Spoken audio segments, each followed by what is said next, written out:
Welcome to the FCS playoffs. Welcome to Richmond, Virginia. The site of this first-round matchup between Lehigh and the 9-seed Richmond Spiders, set to go head-to-head. Lehigh's had a magical turnaround, getting back to the postseason for the first time since 2017. Richmond back in it once again after rattling off 10 consecutive wins to get here and host today in a highly anticipated first-round matchup, trying to book a ticket to the second round. You see, they're hoping to book some tickets and some hotel rooms in Idaho. That's where the winner would play next Saturday. So you see the games around the ESPN family of networks happening today. This should be a fun one. It is win-or-go-home football. It is the best time of the year, postseason matchup. And we welcome you into the booth here in Richmond. Jason Ross Jr. alongside Tayoka Jackson, fired up and ready to go for this one. Two teams, again, different narratives entering this year. Lehigh, at least around the program, not many people expected the turnaround they've had to get here. On the Richmond side of things, Tayoka, they were expected to get here. But the good thing is none of that matters today. It's all about win or go home right now. It's the best time of the year, man. That's right. The early narratives were different, right? Yeah. But forget all of that. Now it's about win or go home. Like you said, this is the FCS playoffs. It doesn't get any bigger than that. So you see here, stylistically, I mean, just the strengths, they really align with one another with these two teams. Well, both teams come in streaking, right? Lehigh's won 5 straight. Richmond's won 10 straight. They have that in common. They also have in common the ability to win the line of scrimmage. The question is, who can do it when it matters most against their best opponent? It's going to be warfare in the trenches, and you know I get excited about that. I know, it's right up your alley. Literally in those trenches. We got some talented names we'll talk about on that side. These are a couple of talented coaches. Kevin Cahill on the left side, his second year at Lehigh, first head coaching job. They've won 5 in a row. Russ Huesman for Richmond. You go back to 2008, he was an assistant on their national championship team. He knows what it takes to advance and advance deep in this postseason.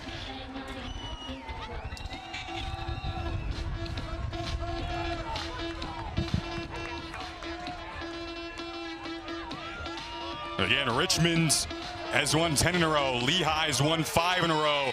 And off we go in this first round.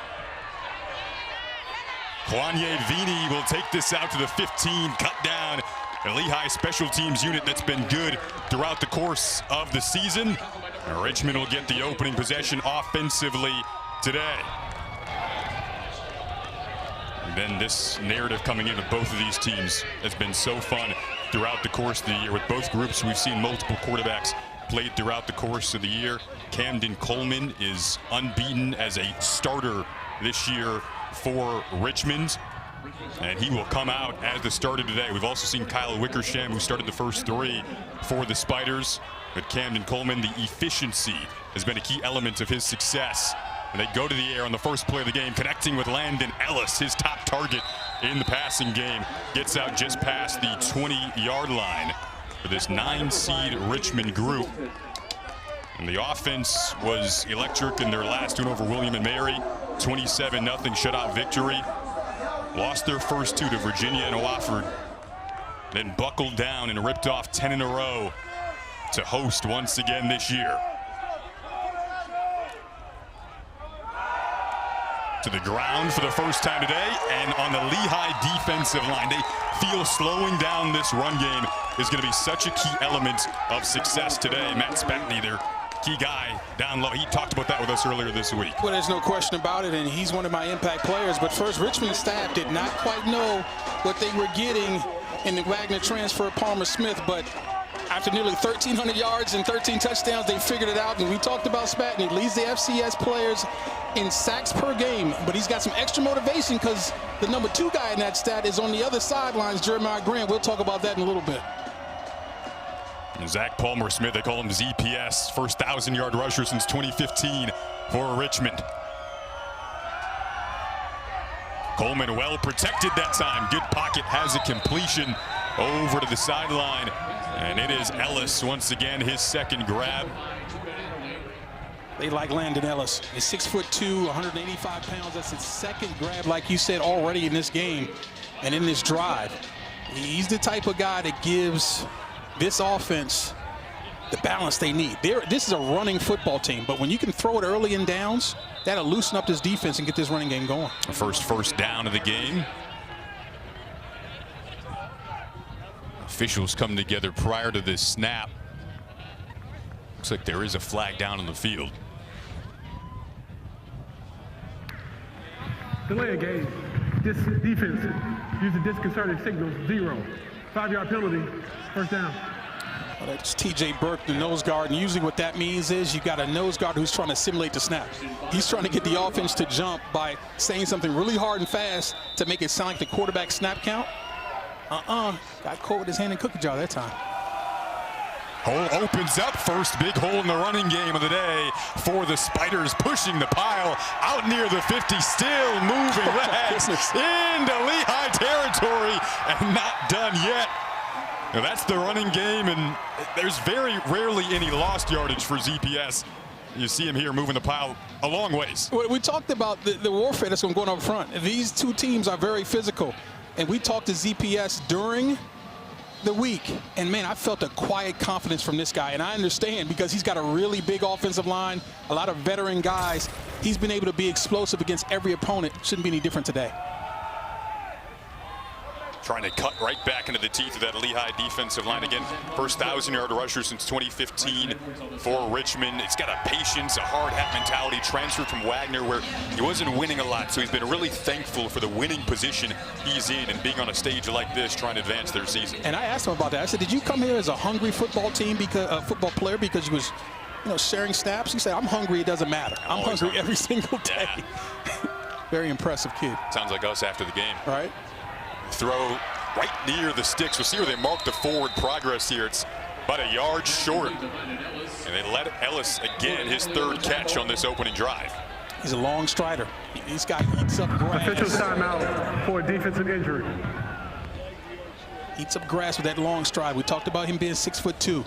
That was just a basic comeback route where you drive the defender off, come back, and that ball's on time. It's really hard to stop. Lehigh, by the way, without Mike DiNucci today. We'll check on this injury when we come back to Richmond.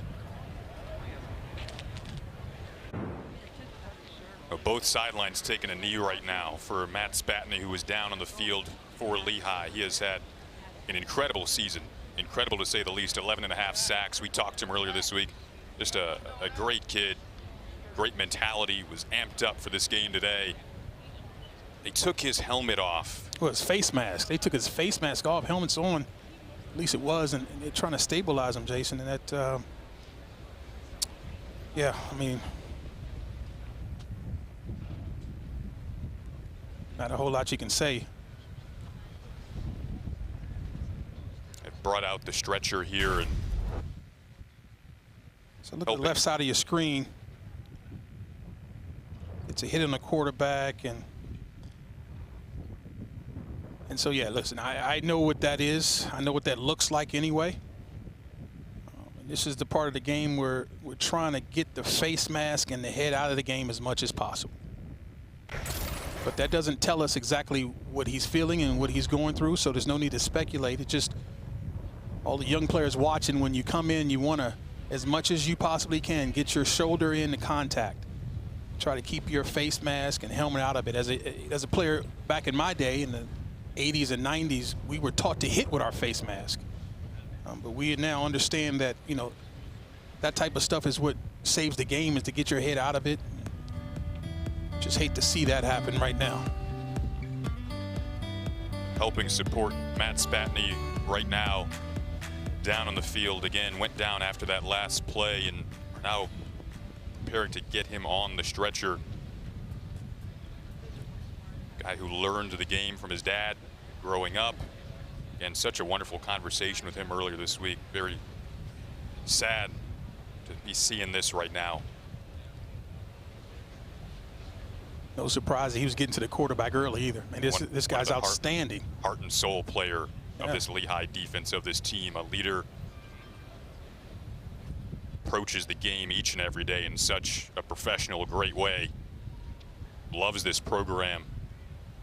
Junior from Ohio down in the field. We'll be back to check on him when we come back here on ESPN Plus. Welcome back to Richmond. Really somber scene. Just 6 plays into this football game.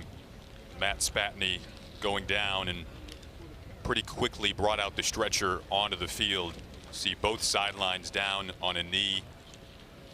He means so much to this Lehigh program, to his teammates, to his friends. They're helping him up right now onto the stretcher. Can't help but think about his dad and his brother. He comes from a football family. His dad, Jerry, and his brother. His dad was his coach. Yeah, brother Nathan played at Division II Ashland, and my heart goes out to them and the rest of the family because they have to be going through it right now. We just don't know exactly what's happening, and they do a lot of things out of precaution, so there's no need to jump any conclusions of what's happening. Just know that they're doing the absolute best for Matt right now.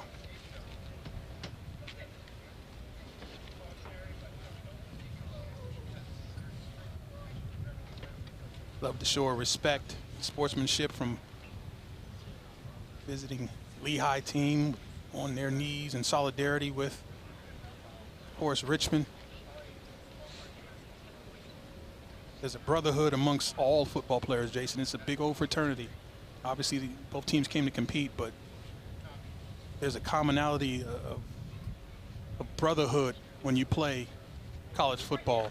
The silence really spoke louder than words throughout the course of that period. You could feel a palpable collective group of people coming together to support one in Spatney, and now the clap's taken over on both sides as they roll him off, and we hope for the best for Matt Spatney. Can't really over-describe how much we enjoyed that conversation with him earlier this week.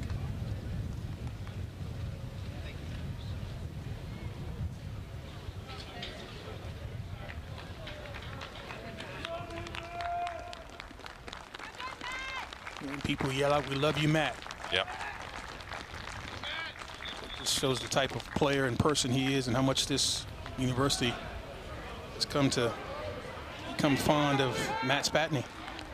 Amidst the silence there, you could start hearing brotherhood being shouted out as well, and "I love you, Matt." There's now both sides trying to emotionally regroup and back out on the field for just the 7th play of the game here on this opening drive for Richmond.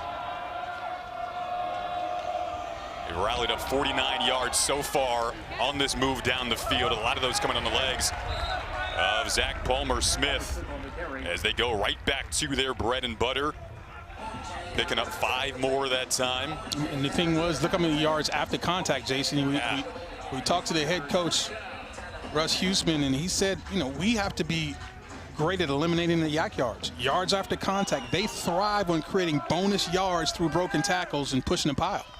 1,275 yards entering the season for him. Gets a few more here. Jackson Dowd made the initial contact to get to him. But it's a Lehigh defense also down Mike DiNucci today. So multiple guys kind of stepping into different roles. And being down DiNucci right here, this is where you would see DiNucci come and move from his Mike linebacker position to an edge rusher. Yep. So now who's going to be the guy to step up for Spatney and DiNucci and get pressure? Coleman to the air, and it is caught. Matt Robert, who seemingly almost every game seems to make a big play on a 3rd down, whatever important down it seems to be. It happens at least once a game for this Richmond group where he steps in. And came in with only 20 catches on the season, but they think he's a very good player at the next level in terms of a prospect anyway, because he's athletic and he fits that mold of the modern day tight end. 6'4", 241 pounds. Not an outstanding inline blocker, but man, you split him out, he's a matchup problem. First trip into the red zone for Richmond today. Back up the middle they go. Such a balanced group, really. Both of these teams experiencing one of their more balanced years over the past decade. Notice how Palmer-Smith falls forward. And that's going to be something we can watch as this game goes on. How many times the backs for Richmond fall forward on contact? Doesn't seem like a lot. 2 yards here, 3 yards there. That begins to add up over the course of 4 quarters. Hidden yardage like that move chains. Another quick throw, another quick completion. Tackle made by Nick Peltekian. Going to be key on the back end here. Brought down Landon Ellis, who's already got 4 catches today. I mean, if you have him on your fantasy team, you're really happy, because clearly he's a part of this early game plan by Winston October, who talked about scripting the first 15 plays. Well, clearly Landon Ellis, #1, was a huge part of that script. Yeah, they go over that script on Thursday, walked through it, rewatched it on film, and now executing it very well on this opening series.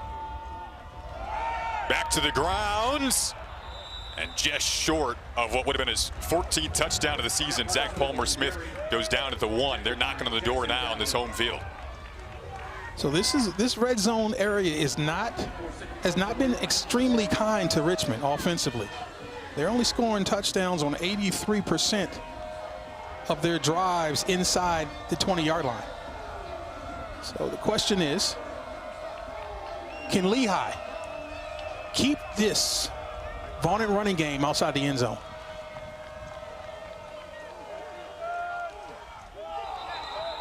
There is movement up at the line. Big call coming up here. I think that's going to go backwards, Jason. It looked to me like it was a false start. Pre-snap penalties will drive coaches crazy. False start. Offense, number 52. 5-yard penalty, second down. So there you go on this drive where Richmond has kind of been pushing back. Lehigh at the line of scrimmage. For Lehigh here, you take this gift and try to work with it. No question about it. You have got to find a way to force a field goal in this situation.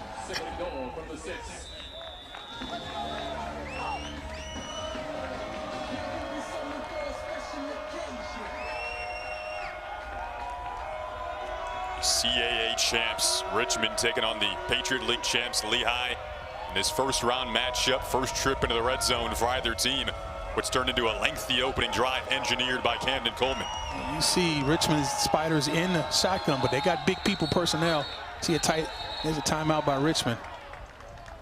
Turning into a chess match down here in the most important stages of the field. Prior to the snap, charge timeout. Richmond, they're first. Russ Huesman is not happy about that timeout. That's not one he wanted to call. Clearly there was some confusion.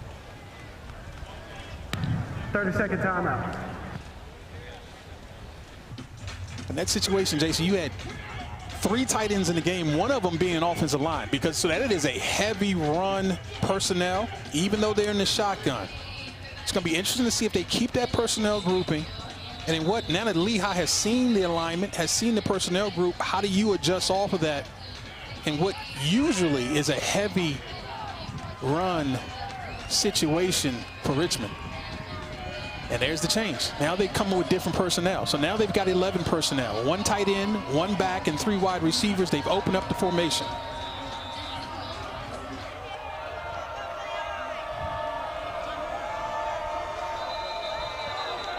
The chess match continues, but this time a flag coming in on the backside. False start. Wow. Offense, number 71. 5-yard penalty, second down. And the Lehigh fans who have traveled over love it. Well, first of all, you had Carter Hall with an unforced error false start. Now we got Hummel with an unforced error false start, both on the left side of that offense. They've given up 10 yards just in unforced errors. That's not good. Their experience, big O-line. Every guy up front started at least a game last year. And this looks like a heavy pass here. The question is, can Lehigh, being down 2 great pass rushers, can they get pressure in this situation? Coleman comfortable, another completion promptly met out on the edge.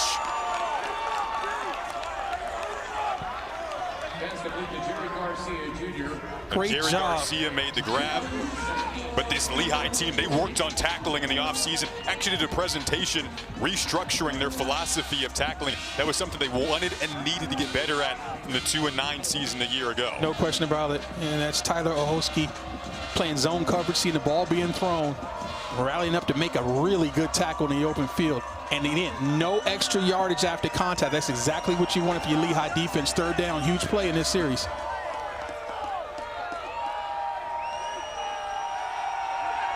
Biggest down of the game so far, crossing route to the end zone, incomplete. First drop for Landon Ellis, one he's typically holding on to. Already 5 catches in the game, couldn't hang on. Lehigh gets a couple of penalties, then they come up big here to force the field goal. Well, he had multiple guys open. He had the back and the flat. He decided to go with the quick slant over the middle, and it was there, but unfortunately, Ellis couldn't make the throw, or make the catch, excuse me. The ball was a little low, but that's fine. That's what you wanted away from the defense. You got to find a way to dig that ball out. That should be 6. Looking at Winston October, he's not happy about that execution.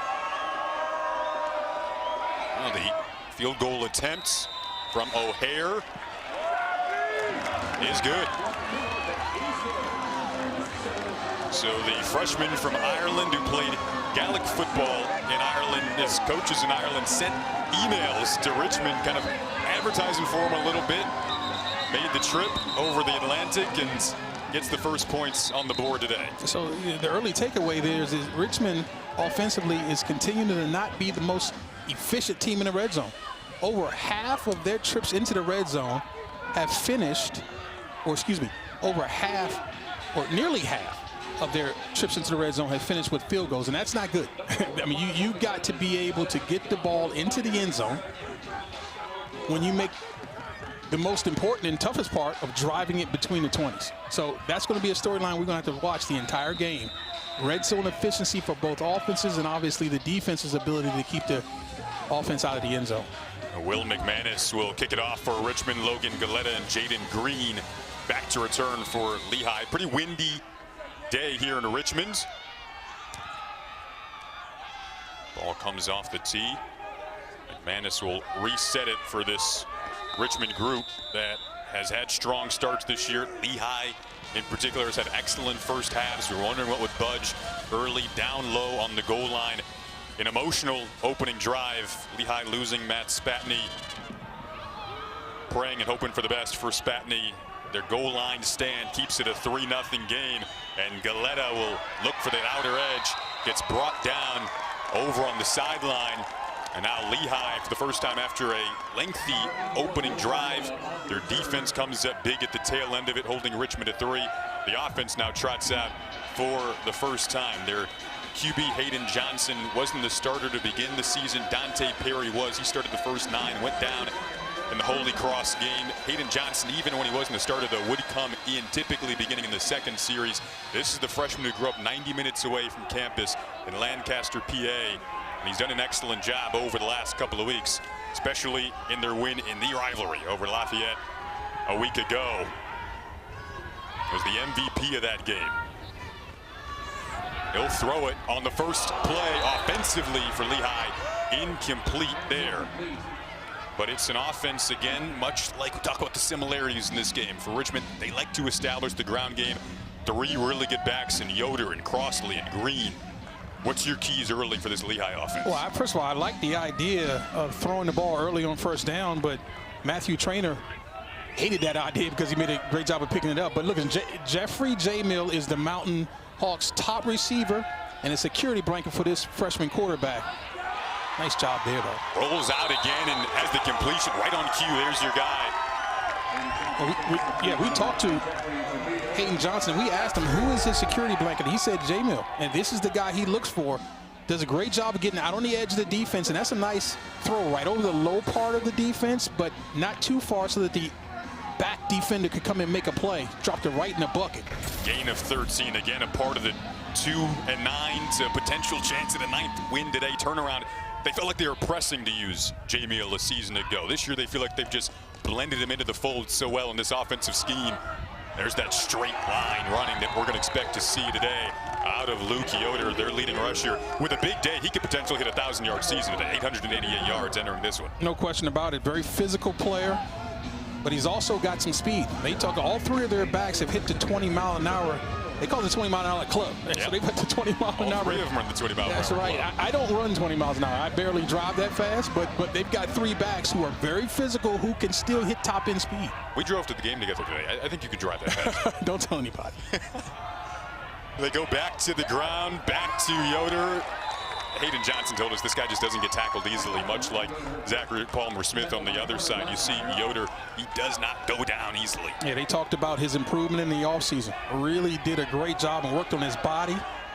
Got bigger, stronger, and faster, but also got the playbook, they said. And so now all of his movements are much more efficient because he has a better understanding of the offense. And I know one person who's loving this. His dad, Todd Yoder, played with him in the Tampa Bay Buccaneers, former tight end, National Football League.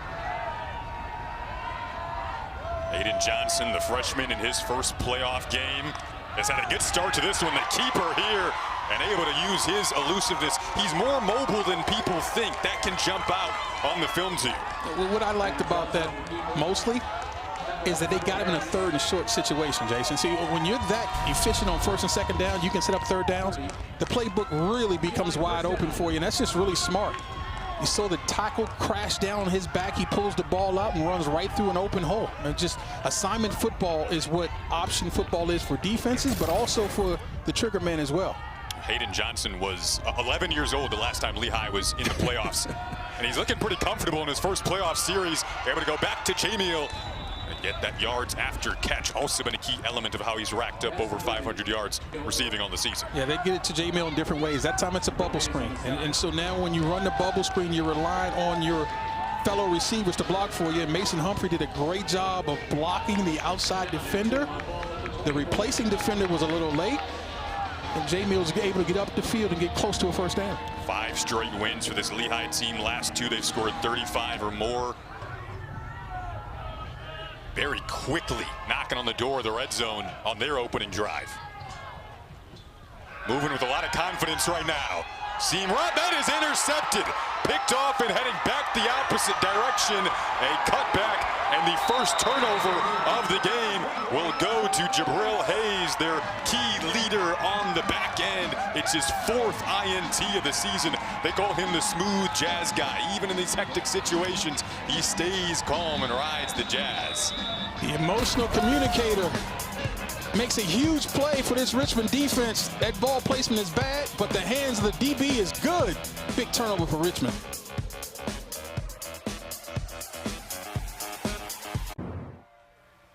So last week for Lehigh, we did see Matt Mahalik come in on multiple series in the opening quarter. He interestingly came in for Hayden Johnson on this play, Teoka, and he threw the pick. Yeah, he came in cold, and he can run the football, and I think they tried to do a key breaker. The problem is he had a receiver open. The ball placement was not good at all. Threw it behind him and right into the DB's hands. Obviously, Jabril Hayes has to make the catch, and he did that. Hayes' 4th INT of the season gives it back to this Richmond offense. It goes right back to Zach Palmer-Smith. But he had an interesting wrinkle. Lehigh drive that was full of momentum offensively, quickly moving down to the 22 of Richmond, but they give it away.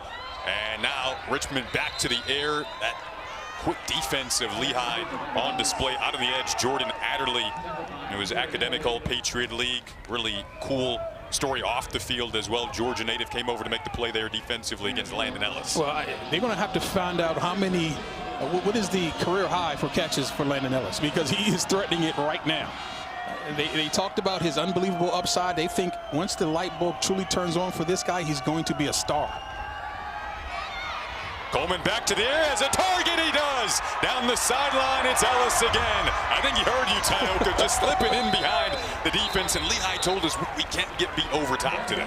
Well, you know, at this point now, we see what the game plan is when they throw the football. We know the Spiders are looking for number 1, so you've got to find an adjustment right now. You can't continue to leave him outside, man-to-man, against anybody, because no one is able to cover him at this point. You got to find a way now to start to bracket this guy, cheat over a safety, and take away what this offense wants to do, because right now, Landon Ellis is literally killing Lehigh. Well, back to the ground with that balance. Their offensive coordinator for Richmond, Winston October, told us we like to find the Waldo on the other side of the field. Who and where is Waldo? That's the player they want to attack. And right now they're attacking whoever Landon Ellis is matched up against. That's right. Whoever Landon Ellis is being guarded by appears to be Waldo. Now we'll see if we can zone in and hone in on if it's one specific guy. But right now, wherever he lines up, the ball's coming to him. Adderley and Worthy tend to swap out for each other at corner for Lehigh, so going to keep an eye on who remains matched up against Ellis. Right now is at the top of your screen. Lehigh defensive line was ready that time. Really found themselves a way to stand tall in the opening Richmond drive that they held to a field goal. That was the penetration, the sensational penetration up front. What you want to do is you want to make the back stop and restart. And if you're hustling to the football, that's generally going to be enough, be what you need to get yourself a TFL. And that's one of the things that Lehigh does so well. They get into people's backfields. Now, again, this is where the backup guys are going to have to step up and start replacing their pass rushers. Can they generate pressure with just 4? Lehigh does not like to blitz. So 35, Will Parton in that shot there. He's a guy trying to step up for DiNucci. 3rd and 4. Crossing route, that is incomplete. Speaking of guys who need to step up, Jackson defense to make the hit. When you have an outstanding play zone behind so that you can see the ball being thrown and rally up and make hits like that by Dowd, that's a great job. He plays that rover position, so he'll line up all over the place, but boy, he has a seek and destroy mentality. One of 3 New Jersey natives at linebacker for Lehigh who make a big impact now. If you're Richmond here on 4th and 4, you going for this? No question about it. I have no problem with this. And I know where I'm looking. I'm looking at Landon Ellis. There's no field goal to be had. You're the spot in the end zone where keeping the ball, if you punt it out of the end zone, might be tough. Let's dial up number 1. They'll go to the air. It's been successful so far. Tough play on the outside. Defensively, there to make the play was Aiden Singleton, who's been so good at corner this year in just his sophomore year. Well, they decided to go with Javion Griffin. He was matched up man-to-man with Aiden Singleton, and I'm not sure why. I'm looking for Ellis because no one's been able to cover him. And I understand you don't want to go to the well too much, but listen, I'm going to do what I got to do until they stop it.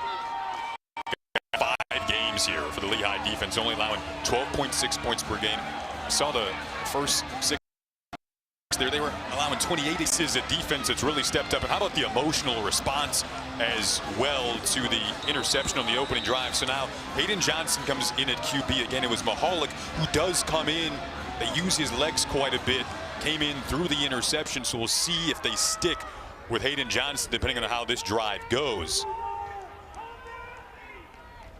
Both really good freshman QBs, different ways that they'll use them to the ground. This time with Yoder, and he is driven down. Matei Fitz was on the interior there to make the tackle. Final minute of what's been an emotional opening quarter.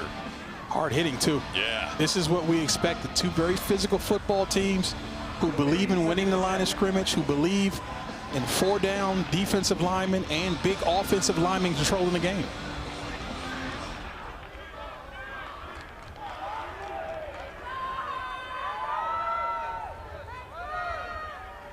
Content to wrap up this opening quarter of play.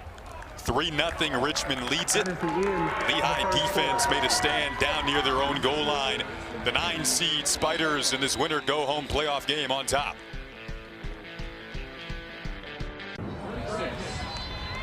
You're watching the NCAA FCS Championships on ESPN. First round FCS playoff matchup between Lehigh and Richmond. You see Lehigh here, the place selection so far of the Patriot League champs for the 13th time, 5 straight wins. Entering this matchup on the road, the underdog today, but Balanced. I like it. This time of year, Jason, this is where self-scouting comes in. Quick throw, complete. It is Jamiel on the grab, gets out past the 40-yard line. Getting over 500 yards on the season. He's been their go-to target on key downs, especially the last 2 weeks. Really excels from that slot. I mean, he's a very twitchy guy, and he does a great job of, as you saw right there, nice hook up, real quick, ball gets to him in his hands, and he can make a guy miss and get extra yards just from his elusiveness. Very quick player in that slot. Now 3rd and 4 coming up. They could very well go to him again here. 3rd downs have been the name of the game for Jamiel. Johnson, good pocket, overthrown slightly. They were indeed looking for him. Jamiel probably thinks he should have had that one. Yeah. But that's what they wanted. They had it. I think that's good zone defense. And you saw linebackers getting depth. When you get good depth from your linebackers, you forced high throws. So he had the in route there. But he had to make sure he fitted over the linebackers. And I mean, obviously, that's a really tough catch. And we've seen Jamiel make tough catches on tape, but it's the depth of the linebackers that forced a high throw there. Poole's first punt. And Vini with the fair catch. And now Richmond's offense will come back out After a good stand from Lehigh's defense, both teams kind of starting to settle in a little bit. Right. And I think special teams are going to play a huge part the way this game is shaking out. Drive start average will be a key. Field position, making sure you don't make any mistakes and flip the field position in your favor. But number one, I believe, for both of these teams, when you have an opportunity to score inside the red zone, you better get it done. Saw the interception from Mahalik. At what point do the nerves start to go away in a game like this? Well, I think we're past that point. I think once you start getting hit, that usually wakes everybody up and calms everybody down. Now you'll start to see both teams settle down and be who they are.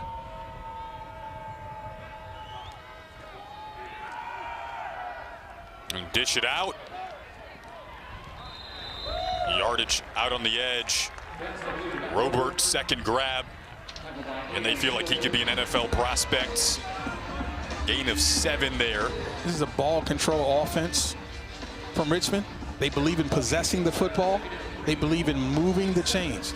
And they say they can go fast, they can go slow, or really slow. So those are the 3 speeds that they like to employ on defenses. Coleman 9-0 as the starting QB this year. Palmer Smith bouncing off what appear to be hard hits, but then he just keeps going. And that's why his contact balance is elite. That's what makes him a little bit different than everybody else. Got to wrap your arms and drive your feet. These one-hit quitters come up and try to make big contact and get him down. That doesn't work with number 9. They gave him the first down, got just enough behind this offensive line that has created some phenomenal holes throughout the course of the year. Zach Palmer-Smith told us, my best is no better than the O-line that's in front of me. Said the vibe in practice this week has been all about the prep and the execution, and they've been executing that ground game well early on. Looked a little funky that time. Instead, they do still cut it back. A good tackle made out on the edge by Ohoyski. Important tackle, because if Ohoyski doesn't make that, I think ZPS is up the sidelines. Right.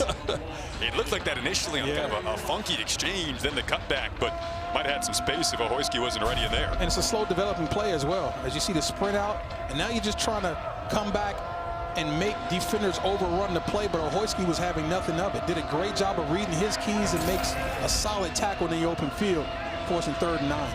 Ohoyski started. 2nd and 9. Ohoyski started every game in Mike a year ago. They moved him to the boundary to make plays like that. Part of the unselfishness of this defense over the summer.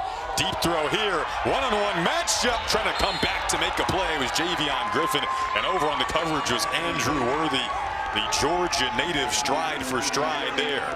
Great job of Worthy of not panicking. Initially he was beat, there's no question about it, but did an unbelievable job of closing, running, and not getting handsies to draw the foul. Got in great position, made it a tough catch. His 2 programs with such long histories. Richmond began playing back in 1881. Lehigh began playing in 1884. Both seasons trying to advance, coming down to today. Over the middle, tough catch, and yards after the catch this time for Griffin, atoning for that last play and getting a really good chunk here in the Lehigh territory as they move the chains here on a big pass play. First thing I want you to notice is the lack of pressure, and they had to bring people. See, this is where now the problem starts if you're Lehigh. Your pass rush guys are no longer available. How do you dial up pressure? You bring people. If they don't get there and get there in a hurry, you've got one-on-one in the back.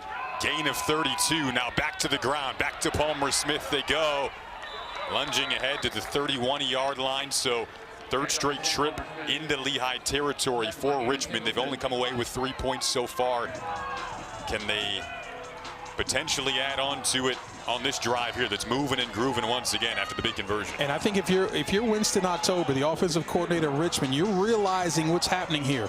The pass rush specialists aren't available for Lehigh. I can now be even more balanced than what I have been. I can feel really confident about going to the air whenever I want. Back to the ground here. William Parton, who's stepping in for Mike DiNucci today on the linebacker unit for Lehigh, made the tackle there on Palmer Smith, who's racking up the yardage early and often. That's a good look at Zach Palmer Smith. They call him ZPS, but not just because of his initials. He says they call me ZPS because I'll lead the way, just like a GPS. I wonder what he is on the GPS. I was going to say, you're spitting the rhymes early and often, my friend. 60 yards early in this game. 14 carries, 60 yards. Not the last of the bars today from Tioga Jackson. Little flea flicker. They want it all. Want the end zone. And that is incomplete. Wanted Griffin again. Couldn't hang on to complete the catch. It was a beautiful design. The finish just wasn't quite there. We saw these two guys come together earlier in this drive. Again, Griffin has him beat, but watch number 19 make a play. The play isn't over for defensive backs until the ball's on the ground. That's what we teach them. Watch the hand come up and knock that ball out in the last second. That's a touchdown waiting to happen. But Andrew Worthy says, I'm not going to give up on this play, and I'm going to get this ball out. Great job by Worthy. Where's your Landon Ellis clock right now? You wonder when they start to go back to him as they did on that opening drive. When they throw it to number 1, the ball ends up in his hands, not on the ground. Good strong throw here. Ooh. It was a tad high. Big collision over the middle. Now, I will say this. You saw 2 defenders around him. Yeah. Dowd was one of them. That's right. And I think that's the adjustment right there for defensive coordinator Richard Nagy. You're starting now to realize, okay, one's a heavy part of this game plan. Let's see if we can get them thrown to someone else. So he tried to get it to Ellis. Ball was a little high. Ellis almost made the play, but not quite. 10th play of the drive. At the 27-yard catch from Griffin that kept it going. 3rd trip into Lehigh territory today for Richmond. Will the Mountain Hawks have to blitz to get a pass rush here? They bring 4. It's not home yet. Coleman steps up, wants it all with his legs. Can he get there? Well, that's going to be close. Maybe a yard short. Improvised, and they're going to give him the yardage he needed. Wow. That's a great job of being decisive. Once he sees the press coming, he's looking for a lane, and he finds it. He does just enough to get to the first down, understands exactly where he needs to be. But this is the problem right now, this pass rush of Lehigh not quite getting there, as we saw on film all week. Coleman ran track in high school. You see the athleticism on display there. Was a basketball player too, 3-sport athlete.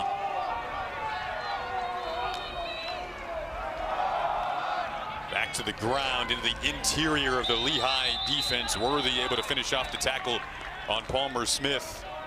For Coleman, he's only had to throw more than 20 passes in a game a few times this year. Last happened on November 2nd against Housen, part of this 10-game win streak for Richmond, rather.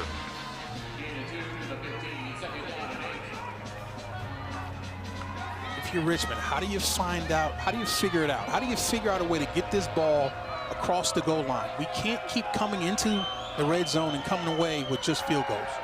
Got blocks set up on the outside. Screen here. Get down to the 10-yard line. And go to Jerry Garcia, one of the fastest guys on this roster. A host of people outside blocking. You can't be a receiver in this offense if you aren't willing to block both for the tailbacks and fellow receivers. They do a great job of being physical on the outside. Brings up 2nd and 8 again. Winner of this one will go on to play Idaho in the 2nd round. Richmond made the 2nd round a season ago. Back hosting 1st round again this year. Into the red zone again. Can they get a touchdown this time? Back to Palmer Smith again this time. Gets cut down by the ankles. Really good tackle. Looks like it was Bryson Edwards who got him by the ankles. Yeah, once again, safety touchdown. This guy, Palmer Smith, is something else at the point of contact. Not easy to do. Yeah, Edwards, 70 tackles this year. The first guy rarely tackles him and almost never knocks him back. But again, a very short tackle by Edwards. Now 1st and goal. The issue the last time they were down in this territory was penalties that pushed him back. Had to settle for a field goal. QB keeper this time. Have seen Coleman's legs on this drive, but a really stellar tackle from Mason Moore, who was a key transfer addition to this defense. Well, his father would be proud, played football at Kentucky. But that time, Moore was the alley player. The safety coming up to fill the alley is the unblocked player, and you better come with a bunch of speed, and you better be a short tackler. And Mason Moore has plenty of both. He's a Kentucky native. The coaching staff spent multiple 9-hour drives to try to recruit him, get him to transfer here. They said it was worth every minute of the 9-hour drives to try to get Mason Moore in that Lehigh uniform. Head coach Kevin Cahill and this Lehigh group back in the postseason. First time since 2017. Haven't won a playoff game since 2011. Down 3 here. Crossing route. Another good tackle. Is that a fumble? If it was knocked out, we'll see. Ellis caught it. Yeah, and he recovered it. If it was a fumble, he did recover it. Did he have enough time to make the catch and then make a football move here? Right now, the call in the field is a catch and fumble by where they're marking it. Yep. Yeah, I think that's enough. I think he did. Yeah, and so he went backwards. That's a great job. Watch the physical arms of the defender. These guys can tackle, can't they? Yeah. I mean, it's incredible. That's Dow. Yeah, that's a great job. Always got to bring your arms on a tackle. It's a shallow cross, trying to get their best player, Ellis, in the open field, but again, against zone coverage. This is what Lehigh does. They don't play a lot of man coverage because of their pass rush, at least coming into this game. 3rd and goal here. Catch complete. Again, another short tackle in the open field, and it's Bryson Edwards once again, the 70 tackle man. So Dowd on the last play. Edwards this time for a group that really tried to restructure the way they were tackling in the offseason. That's been the key part of the game so far for Lehigh, holding up Richmond again in the red zone. I think Richmond has to adjust. They've got a lot of man beater routes being called because, or excuse me, zone beater routes being called because they expect that ball to come out quickly. They got to understand that they can hold the ball a little bit longer, see if they can get the ball downfield. O'Hare hits his 2nd field goal of the first half. 6-0 lead for Richmond. Lehigh stands tall again in the red zone. This last drive for Richmond, 8 minutes and 43 seconds, 17 plays.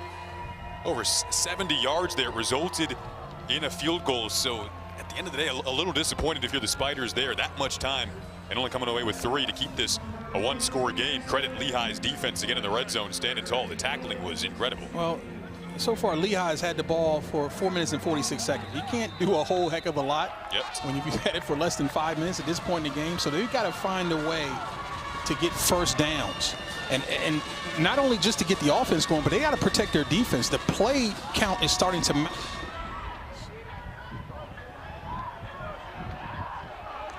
Deep kick returned from the goal line here by Jaden Green. At the 15-yard line, he's brought down. 5:22 to go in this 2nd quarter. The Lehigh defense stood tall down in the red zone. Can the offense try to increase that time of possession that Tioka talked about when we come back? First round of the FCS playoffs on ESPN+.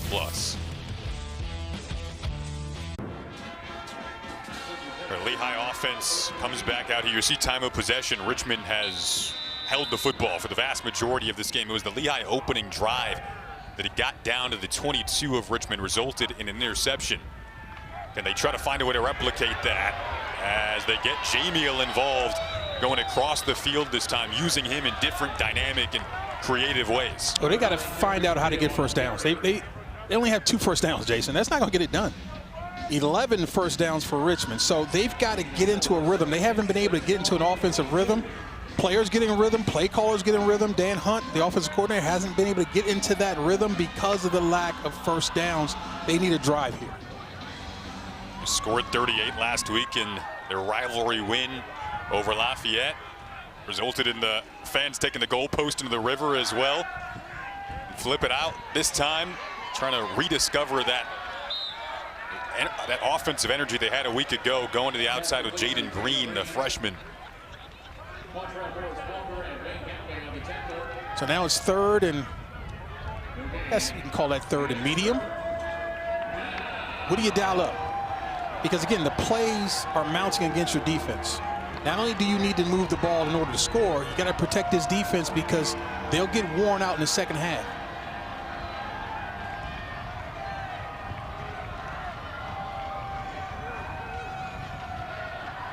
It's a quick throw. Was it hung on to? And where will it be marked? Lehigh thinks they have enough for the first down if this is ruled a catch. That's a nice catch by Jamin because that ball was behind him. Problem is we got a flag. Yep, at the 15. Personal foul, roughing the passer. Defense, number 96, 15-yard penalty. Camden Bird there, who has 7.5 sacks on the season, hit with a big penalty. Right, big is correct, because now you see these guys walking down the field, creating field position when your defense isn't allowing it. Now watch this ball. The placement is not perfect. But as a receiver, you can't always get perfect passes thrown to you. You got to make tough catches in a play that they needed it. They needed a first down conversion in a bad way. Nice job by J. Mill. This is who they look for on third down.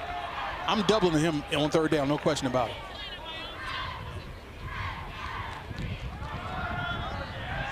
Nice stand there from the Richmond defensive line.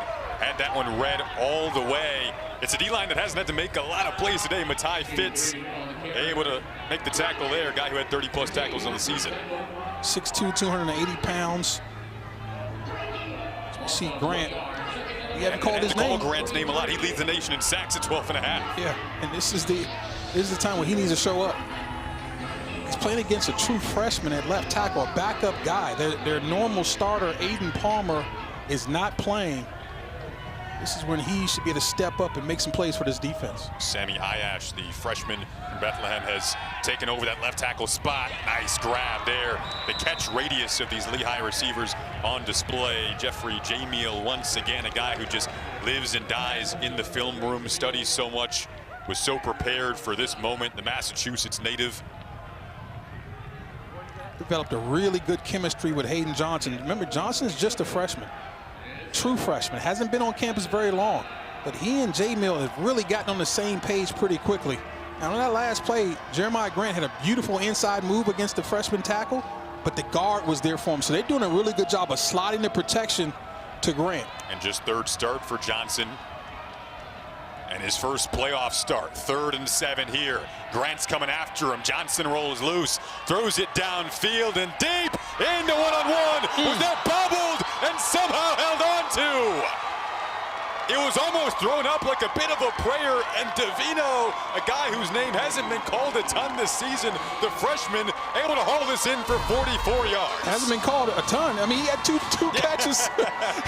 So he just increased his catches by 50%. But look, go up and make a play, young man. 6'2", 200 pounds. And watch him high point that ball. Wow, he's got some ups. That's what you want, though, Jason, from your receiver. Go get it. Don't wait for the ball to come to you. Watch him go up and high point this thing. And now watch the concentration. Twice. He talked about looking for a boost of life on offense. I mean, that's it right there. Freshman to freshman, right? It takes him down deep into the red zone. But he's got that type of size that even when he's covered, he's not covered because he can go up and get it. We'll take the break, 6-0. So again, your defense makes those stands in the red zone. Now all of a sudden your offense is in the red zone, thinking of trying to take the lead at the 2-minute mark of this opening half.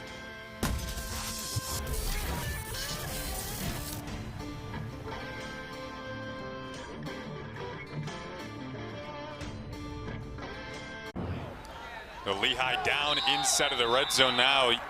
Time of possession was about 4 minutes to Richmond's 19 prior to this drive. The 44-yard catch from Davino, freshman to freshman, sets them up, trying to think of taking the lead here in the final 2 minutes of the half. To the ground game they go behind the offensive line that has been perhaps the most improved part of this Lehigh team this year. Matthew Traynor, redshirt freshman from Georgia, comes up Defensive Rookie of the Year in the CAA. Oh, you talked about the most improved unit.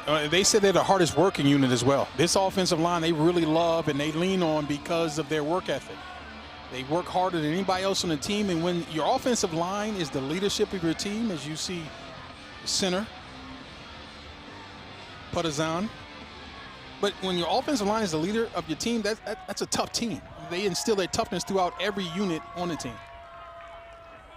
Brings up 2nd and 8. Partizan makes a ton of calls as well up front, which helps out his freshman QB. Quick throw. Nice move to put his foot in the ground from Jamiel. Got brought down out on the edge by Hayes, who had the interception earlier with 1:05 to go. Lehigh still with the 3 timeouts. Richmond burned one early, and we get a timeout taken here.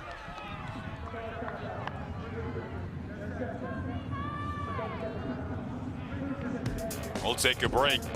Big few plays coming up, though. Talked about the Lehigh offensive line. So Aiden Palmer out today at left tackle. Sammy Ayash, the freshman and hometown product, Bethlehem native, he slid over to left tackle. He's rotated in throughout the course of the season, but starting today and done a good job. On the hot seat against, again, the leading sack artist in America. Yeah. And you know he's done a great job because we hadn't heard his name. We haven't had to talk about him. That's when you know an offensive lineman is doing a heck of a job because his work is anonymous. Big 3rd and 5 coming up. Huge play, 1:09 to go in the opening half. Johnson, pressure off the edge. He'll step up, dish it off. First touchdown of the game, and Lehigh has a chance to go in front. And it's Galetta on the reception. That's outstanding poise by Hayden Johnson. They talked about this kid and how cool he is. His nickname is 68 and Breezy. That's when you know you're cool, when they call you 68 and Breezy. Did a great job with the pocket breaking down, stepping up with his eyes downfield. Look at him, and he's not looking to just run it. His eyes are up, looking for an emerging target. And Logan stepped up and made a play for him. Doesn't look like a freshman in his first playoff start. Well, they said he doesn't work like a freshman. That's why they believe in him. They trust him because his work ethic is beyond what you see from true freshmen. Again, stepping up into the void, thinking about running, 2 hands on the ball for security, and spots an open guy. Great job of Galetta getting up and staying alive with a scrambling quarterback. It's a scramble drill. You got to move with the quarterback to present yourself, and that's exactly what he did, running away from his defender. But I can't stress enough the poise of Hayden Johnson at such a young age. Look at the efficiency, 9 of 11, only 88 yards, which is still good, but 9 of 11 is great, and most importantly, that 0 on the right side of your screen, no INTs. Cool, calm, collected. The PA native who grew up an hour and a half away from Lehigh's campus told us he's not really big on yelling at guys, not too big on getting out of his own calmness, just stays in that, and it works for him, and it works for this offense. Again, didn't begin the season as the starter. Dante Perry did. He got injured against Holy Cross. Aiden Johnson's now started the last 3, his first playoff start, and it's going pretty well for him. Now this Richmond team, 1:03 to go and 2 timeouts, looking for a return around the edge. Now their offense comes back out, looking to work, but it's been a lengthy drive today for Richmond, and you can't help but point out the fact that their last drive was 8 minutes and 43 seconds, 17 plays. Only resulted in 3 points. Lehigh comes back in a hurry and takes the lead. They're first of the game. Well, we talked about it. Red zone offense has been a little bit of an Achilles heel for them. They've driven the ball between the 20s up against almost everybody. But in the biggest games, against the best of your schedule, you've got to score touchdowns. That's what it's all about. Now, what I'm interested in seeing is how aggressive will Richmond be in this situation? Coleman can use his legs too. He did on the last drive, getting through tacklers up to the 46 before being dragged down by Jordan Adderley. They're going to a hurry-up situation, so they're trying to get points. Yep. And this is just a quarterback draw, a lead draw. Watch the running back become a lead blocker, and the quarterback takes it where he sees it. There's a gain of 14 on the last play. They go to the air on the ensuing play. Caught at the 50 by Landon Ellis, who's been the target today. Nice job of Coleman getting the ball out of his hands quick. Now he's got his offense up. I love how they're going. No panic. 2 timeouts to work with, half a minute left in the opening half. Another good catch, getting to the sideline smartly there as well. There's Javion Griffin on the grab. I love the route too. Ran the defender off, then comes back to the football. Don't wait on the football. Come back to it, make the play, and get out of bounds. They're working quickly. 3rd straight play of 10 yards or more on this drive, where at bare minimum a field goal could give you the lead right back going into the locker room on your home field if you're Richmond. Again, Coleman steps up, and again he gets yardage and gets to the sideline again. Totally understands the situation. This is situational football, 2-minute offense. Everybody's aware, get out of bounds. Do not have to use these timeouts. And I love the call as well. You got defenders running out of there and bailing. You got to get, again, another lead draw by the quarterback getting out of bounds. Very smart. This guy's a winner, man. 10-1 as a starter. He understands what he's doing. He understands what needs to happen in this situation. You can trust a guy like Camden Coleman here. Sean O'Hare, their field goal kicker, who's 2 for 2 today, has hit from 50 this season. They go down the sideline, and that is caught and hung onto inside of the 10 by Griffin. Now you're thinking touchdown. No question about it. This is good defense. This is the way that you reroute an offense. But watch the receiver stay inbounds, and that ball is absolutely perfect. Watch that ball fit in between the corner and the safety. Boom, now he has to absorb the hit, so give Griffin a lot of credit of holding on to that football. It's almost like the situation is moving the urgency of this Richmond offense that had some lengthy drives throughout the course of this half. 1st and goal here. Stop the clock. I love that toughness from Javion Griffin, though, because Mekhi Smith came over and put a hit on him right along the sidelines. That's a true freshman, former quarterback in Mekhi Smith. In that situation, all you can do is try to come over, be physical, and dislodge the football, but Griffin was having nothing of it. Freshman against freshman, excuse me, junior. Javion Griffin is a junior, but that freshman, Mekhi Smith, is a good-looking player coming off that hash, making a big hit. 10-game win streak for Richmond after the 0-2 start. A 2nd straight year with an 0-2 start. They didn't panic, because they don't panic when they go down. And another case in point here. The tackling out on the edge has been key for Lehigh down in this territory today. Coleman got some of what looked like initially was going to be lost back. 4 seconds on the clock here. They got to stop it. Had the timeout. Some frustration here as to when they wanted to try to stop it. Well, if the Chicago Bears taught us anything, you got to be careful with those timeouts. You got to be careful with this situation. Yeah. And first of all, I didn't like that call, and understanding that we downed it on the 1st down, so now we're down to 2nd down, and also understanding this is not 4-down territory. I'd rather try to throw that football into the end zone in that situation. Be smart. Obviously, don't try to put it at risk, but with 4 seconds now, you got nothing left but to kick it. So I'm not a huge fan of the quarterback running that situation because you're so late in the clock. You're right. Last decision now, and only decision with 4 seconds left to get the points and take the lead heading to the locker room. And even if they do make this kick, just think it's another drive deep into the territory of your opponent with no touchdown. O'Hare's 2 for 2 today. Trying to use the 3rd to give Richmond the lead into the locker room, and he does just that. So the Spiders respond to the quick drive from Lehigh, and in this 1st round matchup have a 2-point lead in a tight game at the half. 2 out of the last 3 Richmond victories came by 3 points or less. A fun first half in a winner-go-home 1st round playoff game. Lehigh, the underdog, howling on the road. Richmond with a good counter, a lot of emotion, a lot of energy, and big plays in the 1st round of this FCS playoff game. Been a fun one.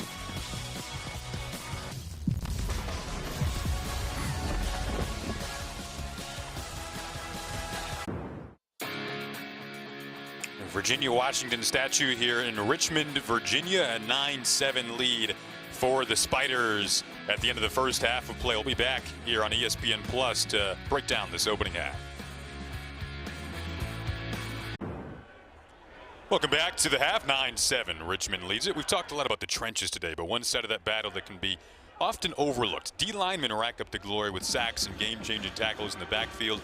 O linemen are blamed for penalties and missed blocks, but it is time to give the O linemen some of their due.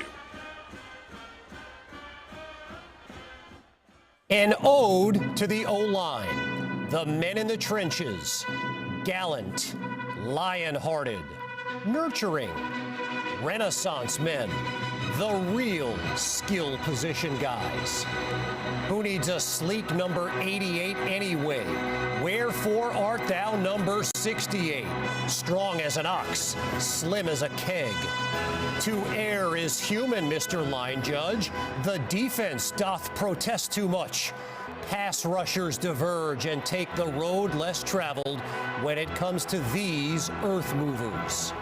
Tread softly round Kelvin Banks at Texas, impenetrable as an armored truck. Cam Ward may bask in the spotlight in Miami, but whenceforth does his protector Jalen Rivers get shine? Do not go gentle into that good night against Wyatt Milam at West Virginia. And no more shall the contributions of Will Campbell be overlooked. A pancake man focused on saving the bacon in Baton Rouge. A Johnny Cornelius, a majestic peak rising high above Eugene. Methinks I shall never see an elite mauler like Minnesota's Ariante Ursary. And lest we forget the many dashing centers who snap the ball to the big uglies at quarterback, from Parker Brailsford at Alabama to Cooper Mays at Tennessee. Oh, Captain, my Captain, rise up and hear the bulldozers who dominate and devastate, and know when they know, and know when you know, and know when they know that you know they have taken your will.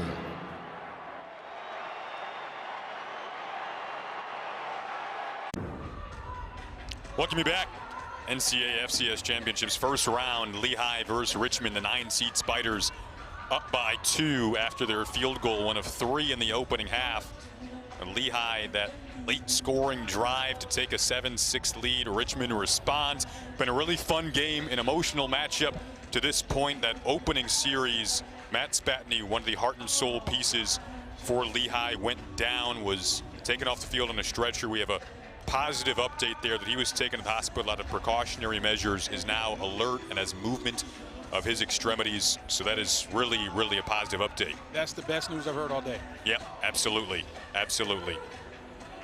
You see the scores. This one of multiple matchups taking place around the FCS playoffs today. We have a couple of finals as well. Rhode Island over Central Connecticut State, and then it's Illinois State, the 12th seed, over Southeast Missouri State.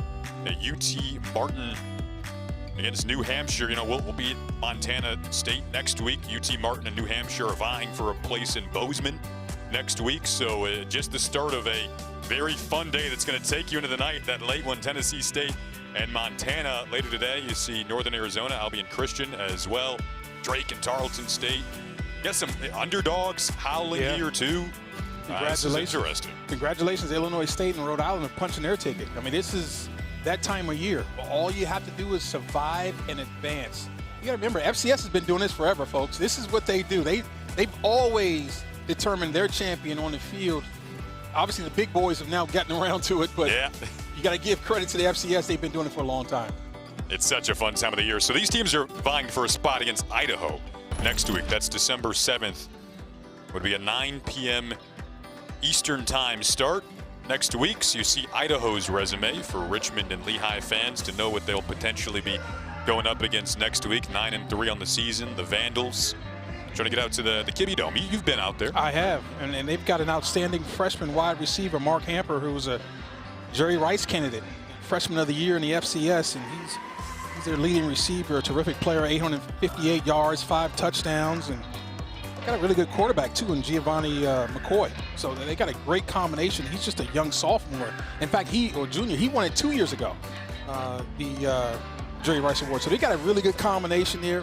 Receiver, quarterback, got to stop that if you want to beat the Vandals.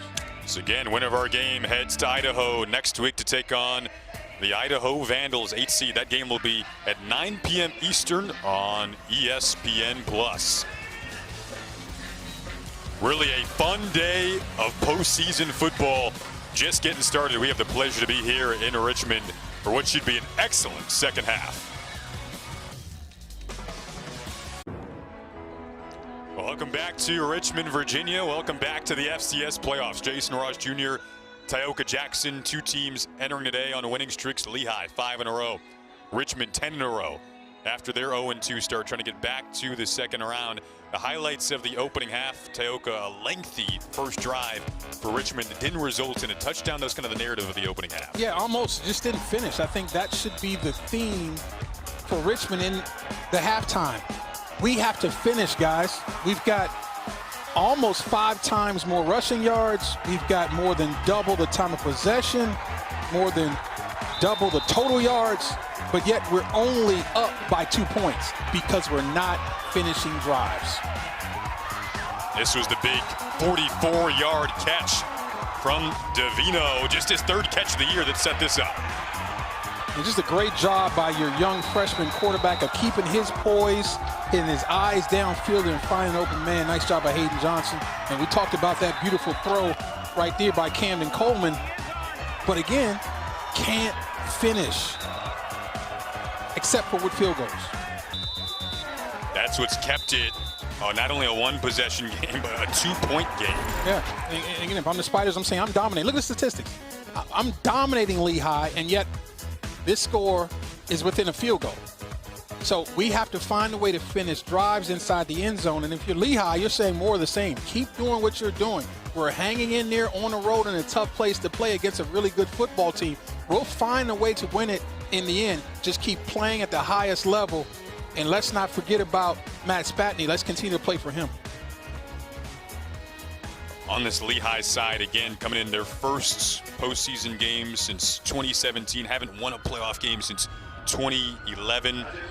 Wanted to get this program back to where Kevin Cahill said it should be. And coming off the rivalry win in college football's oldest rivalry over Lafayette, emotional victory last week, claiming a 13th Patriot League title. And back in business, back in the postseason. Haven't looked phased today, despite some key names going down. 2-9 a season ago. A truly magical, what some would think improbable turnaround for this program this year. Aiming for potentially a 9th win today after losing 9 games a season ago. On the Richmond side of things, their head coach Russ Huesman, his 8th season as head coach and 16th season overall as a collegiate coach. He was on the staff for their 08 national title team. They made the postseason last year, made it to the second round. That's been the thing, trying to get past the second round. But right now, they have themselves a battle in this first round today. Lost their first 2 games of the season, then won 10 in a row to get here. Yeah, and that was a battle right there. So they're battle tested. Exactly. We talked to him. How did you come out of the 0-2 hole? He said, we have a tremendous culture. And our players really support each other. And most importantly, the staff never panicked. And so if the staff doesn't panic, that feeling doesn't go through your roster. And they pulled themselves out of a 0-2 start, 10-2 now. Now they have to pull themselves out of this little bit of lingering deal with not getting in the end zone. Keep executing. Just find a way to finish drives off, and we'll be in good shape to move on to the next round. Opening drive, nerves, pressure. One thing, second half pressure in a close game, in a playoff game. How do you handle it? Well, first of all, I think you remember who you are. Let's not get away from our identity. We're a running football team first and foremost. Obviously, some things have changed with some injuries and this and that, but we're a running football team. And I'm saying it on both sides. Both of these teams love to run the football. Let's reestablish that, and then everything will come off of that. Richmond got the ball to begin the game. They will kick it to begin the second half. Will McManus. Back to return, Jaden Green and Logan Galetta, who had the touchdown catch for Lehigh. Jaden Green is a super fast player. Get the ball in his hands. He's got track speed. He's a 10-5, 100-meter guy. It's going to be a fun second half, partner. No question about it. Time to buckle in. Win or go home, right? That's it. Each and every snap, immensely important. These teams trying to book flights and hotel rooms in Idaho next week. For now, though, all about this second half. The offense for Lehigh comes out having to feel confident after that drive at the tail end of the opening half, led by Hayden Johnson's big throw to Matt Davino. Freshman to freshman connection. Johnson so poised in his first playoff game. The freshman just a few starts into his career. Didn't begin the season as the starter. He would come in really mostly in the second quarter. Didn't get as many drives as Dante Perry, who would start the games. And Hayden told us earlier this week that the pressure feels like it's off in a way, rhythm-wise, because he's not worried about making mistakes, not worried about maximizing each and every possession or couple of series that he's in the game. A PA native hands it off on the opening play of the second half to Luke Yoder, who's had a phenomenal season. 888 yards entering today. See, I like the call by Dan Hunt. Let's just get back to who we are. I mean, we played a successful half. We're within striking distance of this game. But, you know, inside zone, outside zone, power and counter.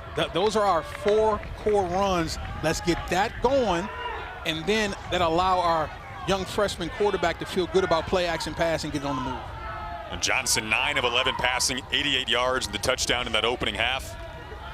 Goes to the air for the first time in the second half. Strong throw, complete, on time for a first down. Got some mustard on it, didn't he? He did to J-Mill. Wow.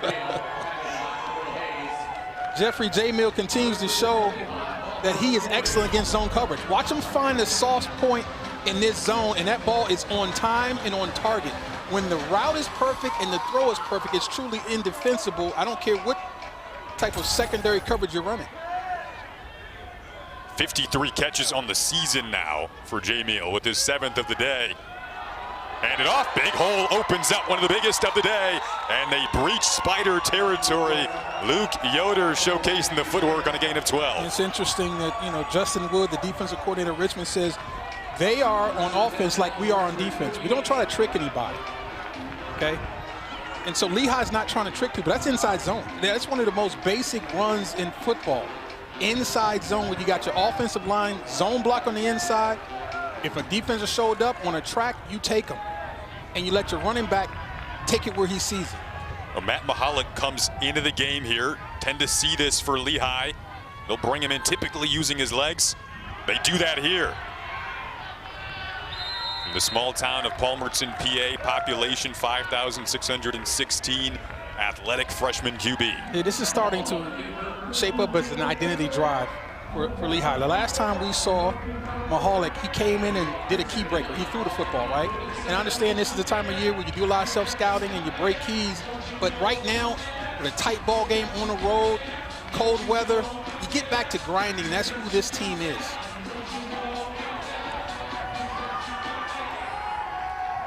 No band here, Taco, but they got the DJ going. It's a vibe. It kind of feels like a club-type atmosphere in this first-round playoff game. Go to the air again, broken up. Good play defensively. Trey Tomlinson stepping up there, native of Winnipeg, Manitoba, played some high school football in Florida. Jason, watch number 20, Trey Tomlinson, drive on this football. Watch this drive.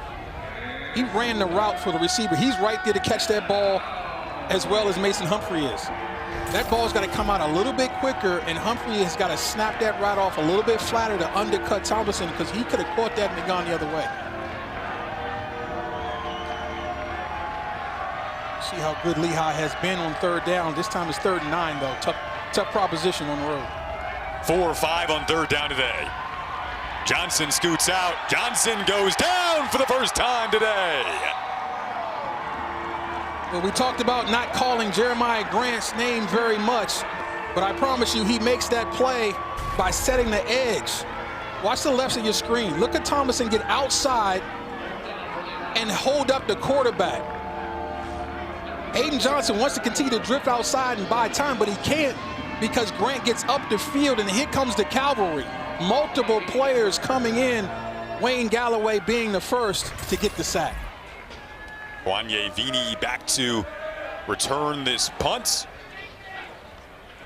Connor Poole, who boots it away. This ball dead ends at about the Richmond 27-yard line. We will take a break. Richmond's offense set to come out for the first time in the second half.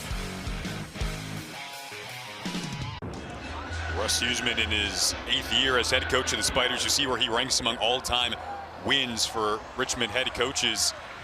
Had the team get together yesterday, or on Thursday, I should say, for a Thanksgiving dinner about 5 p.m. It allows anyone local to go home with their families. Had about 50 guys at the dinner. His wife also made about a 3 p.m. Thanksgiving dinner. He loves the flat green beans, Taoka. That's his go-to. Well, I didn't get a plate, so I'm a little hot about that. I'm not going to lie. A flat route here to Landon Ellis. What's on your plate?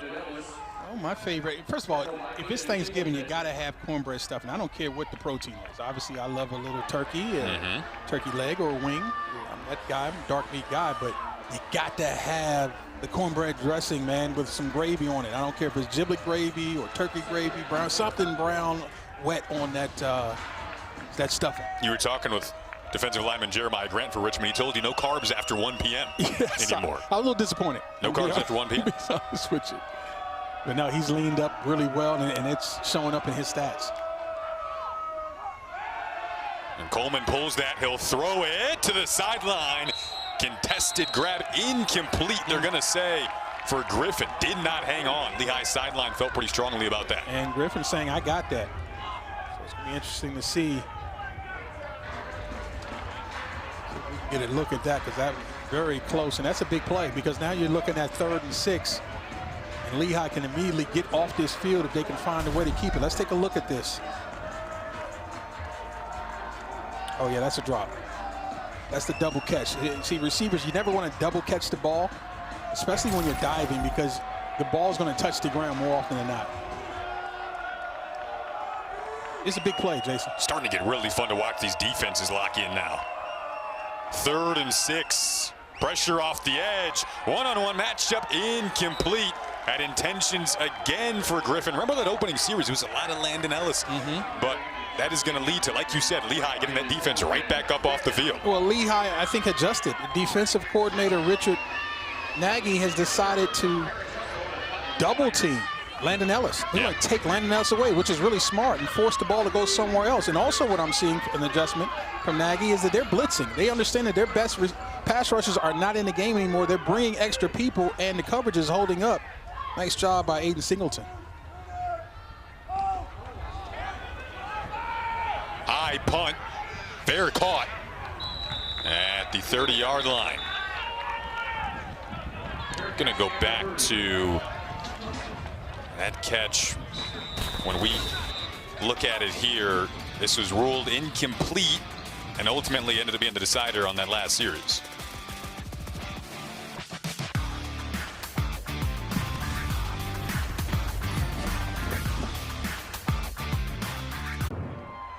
Going back to the opening series for Coach Cahill's team, an emotional injury. Matt Spatney went down, if you weren't with us, left on a stretcher. We have some positive news that he was taken to the hospital out of precautionary measures, but is alert and has movement in his extremities. The best news that we've heard all day long for Matt and his family and this Lehigh football program family. They offensively take over here now. The way they responded to after multiple pieces of adversity early on in this game, so impressive. Yoder the carry there, down to early stages, second half. Lehigh hasn't won a playoff game since 2011.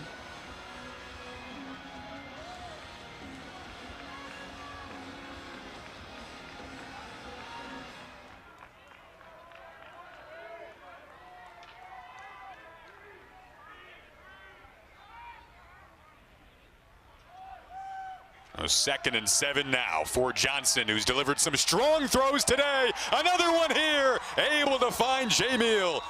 Big gain down into Richmond territory, and Jeffrey Jamil, rightfully so, is feeling himself after a gain of 27. Well, Hayden Johnson doesn't look for Jamil just on 3rd down. This is a dig route. First, the protection is beautiful. Look at the pocket. Beautiful throw as well by Johnson. Man, this kid is something else. Last time they won a playoff game around here, he was 11 years old. And so now the freshman is leading them, trying to get their next playoff win. Has shown his mobility too, and poise in big moments just like that. He keeps it here. Speaking of the mobility, brought down just inside the 40-yard line. Like you said, they call him 68 and breezy. Nice and cool. You gotta love that. Calm and collected. Right. Grew up 90 minutes away from Lehigh's campus. Was the MVP last week against Lafayette in the rivalry. Offensive coordinator and quarterbacks coach Dan Hunt told us when he's at quarterback, all 5 receivers have to run their routes with integrity, because he'll go through his progression and just hit the open guy. Obviously, Jamil is the #1 guy on this team, but he'll look for other people. Gotta love when a freshman quarterback can see the field that way. Yep, in his first playoff game. They'll hand it off. Oh, what patience and a nice cut Looks like Yoder, if he had just kept his footing there, couldn't quite stay up, but he does move the chains, another first down. So watch the 2-foot jump cover. This is what they work on every day in practice. It's all muddled up, bam, jump outside and go. Oh my gosh, I'm telling you right now, when he sees the film, Luke Yoder is going to be beside himself. That's the turf monster making that tackle. Nobody in red was there. Sheesh. And an offensive line without their left tackle, Aiden Palmer today. Sammy Ayash, the freshman, has slid over to that spot to start and done an excellent job. Down at the bottom, blocking Grant. They go back to the ground here. Richmond defensive line ready that time. A Richmond defense that really prides themselves on being a blue-collar operation. Nice play by Carter Glassmeyer. Filled the hole quickly. Only 1 yard gain, but I like linebackers who don't sit back. When the gap opens, you fill it. And he tackles in all sorts of ways. Entered today with 80 on the season, leading this Richmond defense in that category. Could Lehigh potentially trot back down here and retake the lead? This is a big play for Richmond defense because they want to get this offense in third and long. You can't get to third and long unless you win on second down. Now back to the ground, right down low and into the arms of Carson Stoklinski. Goes Luke Yoder. And it sets up that third and medium range that you talked about here. Yeah, it's going to be interesting to see what defensive coordinator Justin Wood does, because he hasn't been able to get Hayden Johnson to be consistently uncomfortable. This young quarterback is feeling really good in the pocket, and that's not like a Richmond defense, especially with Jeremiah Grant, the nation's leading sack artist, on your team. Do I bring pressure? How do I put heat on this quarterback, because he is just way too comfortable right now, and he's in a rhythm. They've been good on third down.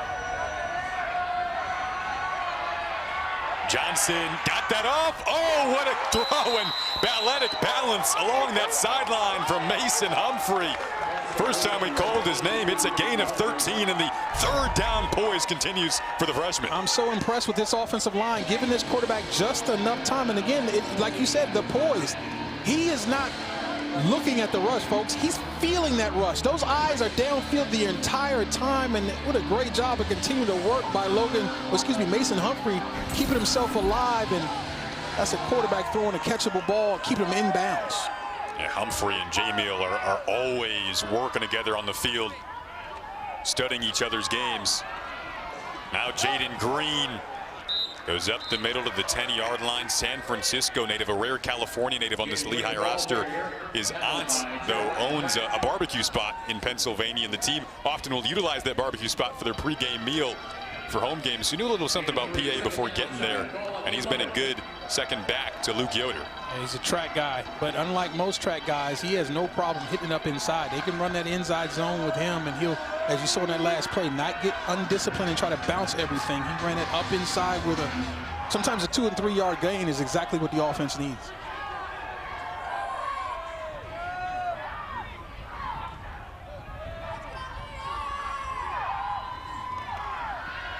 Thirteenth completion today for Johnson, and down inside the 5 goes Jamil. Again, they connect, moving and grooving their way. This is going to set up first and goal. Against off coverage, this is an easy pitch and catch from a guy who you don't need to make it easy for, talking about Jamil. This is off coverage in the red zone, and they continue to run this little bubble screen. And Jamil's done a heck of a job of getting the ball and getting right upfield and getting positive yards.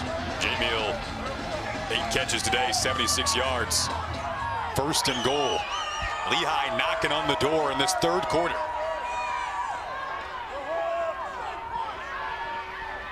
They go to the ground, stuffing it up to about the 2-yard line. So the Spiders defense has to take a page out of Lehigh's defense and bow up in the red zone. These goal line stands end up being the difference in the game potentially. No question, because think about it. Lehigh hasn't got down here very much, but they converted on their last time they were down, and they're threatening to do it again. So if I'm the Spiders defense, I'm thinking I have got to find a way to make a play within the confines of the defense. Don't jump out and leave myself vulnerable, but you got to find a way to make a play. It's Mahalik in at QB. They like to use his legs. He will keep it. And plunged backwards. Going to bring up third and goal. Well, that was a sensational play by Glassmeyer. Once again, you better find a way. If you're going to run inside, you better get number 10 blocked. Boom. Wow. And he had help. Stalinsky was there as well. That's a great job from a defensive tackle, understanding exactly where the ball is going to hit and filling that hole as well. Aiden Johnson's back in at QB now for Lehigh. If I'm Richmond, I'm saying we got to make one play. One play, keep him out of the end zone. We've done our job. J. Meals at the top of your screen. Now he comes in motion. That's zone coverage. Nobody's going with him. And he kept it stretching for the goal line. Believe Tioka, they're marking him short. If I'm Lehigh, I'm getting up to the line of scrimmage right now and running quarterback sneak. I am not huddling. I'm not going slow. I'm getting to the line of scrimmage and running a play immediately. And it's 4th and goal coming up. So he fakes the dive, pulls it out, and tries to make a play. And that's the right call. Excellent job. And Lehigh's decided to kick the field goal. Very interesting call. They're going to take the points and try to get the lead back by 1. Garrido coming out to attempt this chip shot to put the Mountain Hawks in front. I'm going to be honest with you. I don't like the call. In that situation, I like going hurry up and going quarterback sneak. Offense, number 74, 5-yard penalty, 4th down. Two teams that don't get penalized a lot, especially this Lehigh group who's able. I'm not sure that that's going to hurt too much in a field goal situation. It sure would have hurt if they were trying to go for the 6. Yeah. But yeah, I just like the idea of putting pressure on the home team by trying to steal yourself a score on 4th down. In a game like this, I'm not sure 1 point here it is going to make a difference. Garrido, oh, bobbled snap. Now they have to flip it back, turning into a disaster, and they won't get any points out of this. Looked like the snap was high. And a disappointing ending to an excellent drive for Lehigh. Keeps Richmond in front. I was thinking the kicking game would have an impact, but I was thinking more field position. Yep. Couldn't hold it down. And Lehigh can't get any points out of it.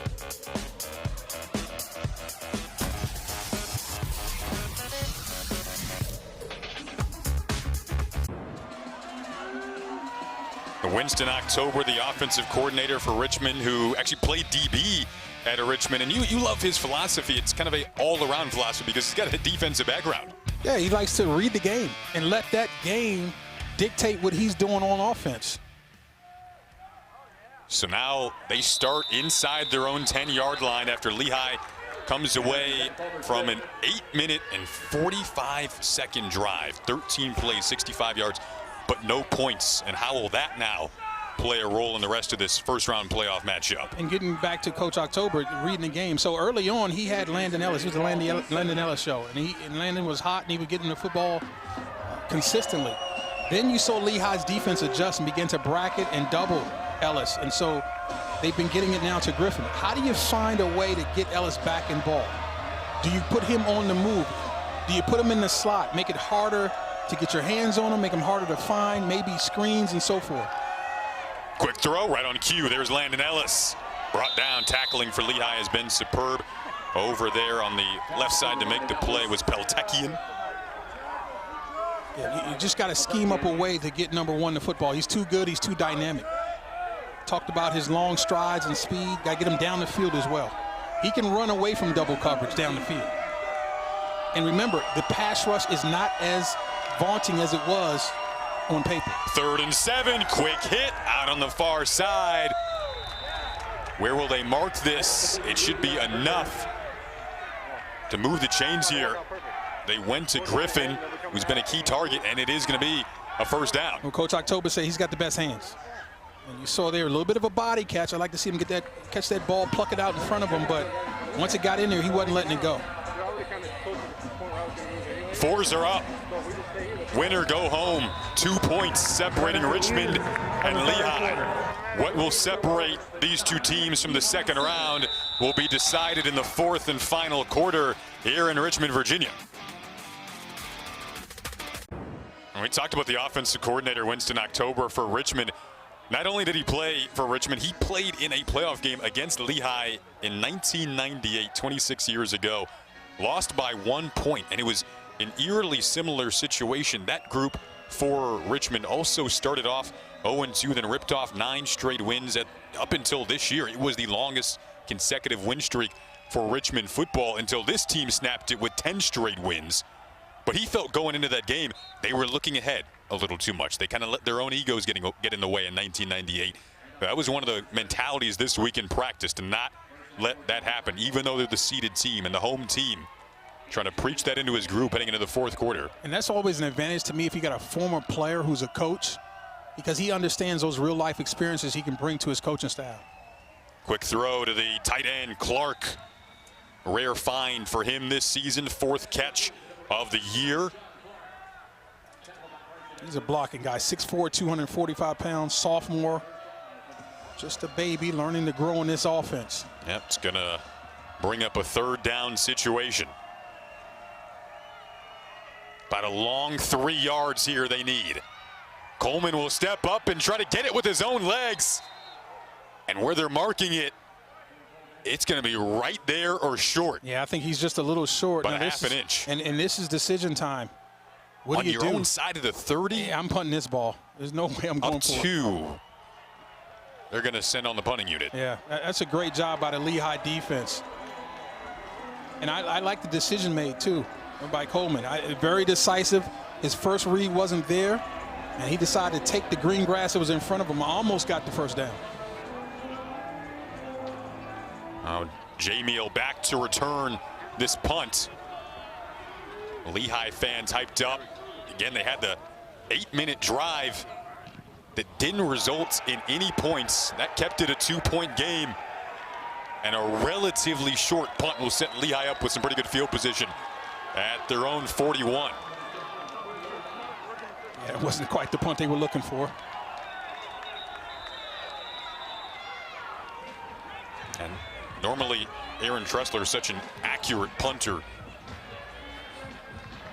But this Lehigh offense comes back out. How do you put that last series behind you that they're feeling like they should be winning the game right now? Well, listen, that's a gift. You start on your 40-yard line. So you got to clear that. Forget that. We got 60 yards to a touchdown. And the way this game is being played, a touchdown might be enough, okay? So you're in good shape there. I'm thinking right now, this area in the field, though, I think first down, you take a shot. Why not see if we can get your fastest player down the field, maybe a Mason Humphrey in a jump ball situation, 6'4", 210 pounds. Now, obviously, Jeffrey Jameel is always an option anywhere and any time. But I'm thinking right now, I'm going to see if I can pay off this field position with a shot on first down. Again, the last drive you see here really ate up clock. They were doing their thing, and they did have a deep shot earlier to Davino that we saw 44 yards, but this is how it ended. So get down inside the 5. And the keeper, that was Mahalik, came in. Johnson tried to stretch out for the goal line himself. Garrido comes out, but the snap was high. Turned into a disastrous ending to a really good drive. Excuse me, Jason. If you played the game, that's that Oski situation. Yeah. Oski, when that ball's out. And they did as well as they could possibly do in that situation. But, you know, we talked about the commonalities between these two teams. And now it looks like Lehigh did their best Richmond impression down there inside the 20-yard line, inside the 5-yard line. Scripps kind of flipped around a little bit in the first half. Got down close and couldn't get it in. And will that be the Achilles heel that costs them eventually? In the offseason, Lehigh, the team read the book Energy Bus, which is all about what the fuel is for your personal bus. And Lehigh said our mindset, our bus, our energy needs to be brotherhood, accountability, grit, and passion. So trying to come back with more grit and passion from that last drive that didn't result in points. That's a great point. They're 4 core values. This is where now those values that you harp on can pay big in situations like this. On the road, tough environment, down 2 points, needing a drive and a score.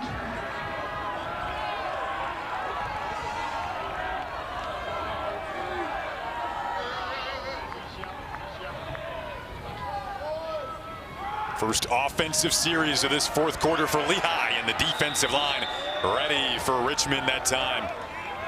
Grant down low. I haven't called his name on a sack today, but he can wreak havoc in other ways. Well, that's a big hit by a pass rusher coming down the line. He understands his keys. They expecting him to get upfield on a play like that. His tackle went down. He goes and closes with him. And they're hoping you don't do that because you're a free hitter. But he showed me some discipline right there, redirecting and making a big hit on the running back for almost really little to no gain. Those 12.5 sacks lead the FCS. Put on a lot of muscle in the offseason. Lost fat. It was a deep drop for Johnson and a deep throw. He wants Jamil. It is intercepted. Picked off and heading the other ways. It's Hayes' second interception of the game. Now up to the 40, to the 50, and inside of Lehigh territory. So they wanted it all. They wanted that deep shot you talked about, but Hayes makes them pay for the second time today. Well, Lehigh got the protection they needed. They double-teamed Jeremiah Grant, which gave the time to Hayden Johnson, the freshman, but that ball hung up a little too long. And when you got a safety who understands zone coverage and you hang that ball up, he's going to come over and make a play. Like you said, it's the second theft of the game, and look at him turn from defense to offense and getting blocks. Just a tremendous job of playing zone coverage, reading the eyes of the quarterback as he stares down his best receiver in Jamil, and let the eyes of the quarterback take you to the football. But you better go make the play. You still got to make the catch. Nice job right there by Jabril Hayes. 2 INTs today for Hayes, 5 on the season. Leading this defense, the guy who they call the smooth jazz operator of that secondary, that back end, comes up big again. Sets up Richmond in plus territory. An alley on the sideline. A rare missed tackle from Lehigh today leads to some good yardage. A flag did come flying in late, though, so we'll see what this is for. It's a late hit out of bounds. Yep. I mean, that's as simple as it gets and easy to see. Matt Robert was clearly 2 feet out of bounds in the white, and the defender hit him.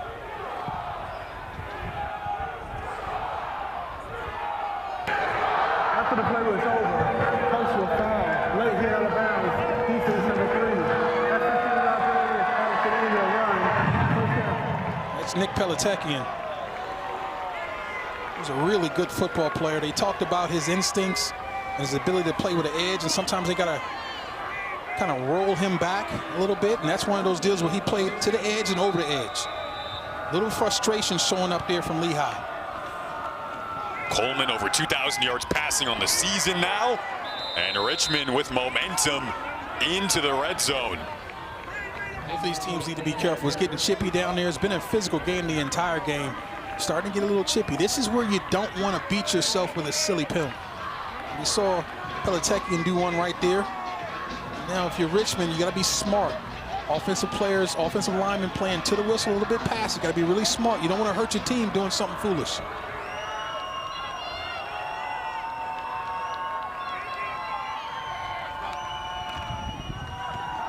Go back to the ground. Nice jump cut. This Richmond team, they really feel like with their running game, the way they've been able to close out games over the course of this 10-game winning streak, especially the close ones. You think about the Hampton game, the Campbell game, NCAA game.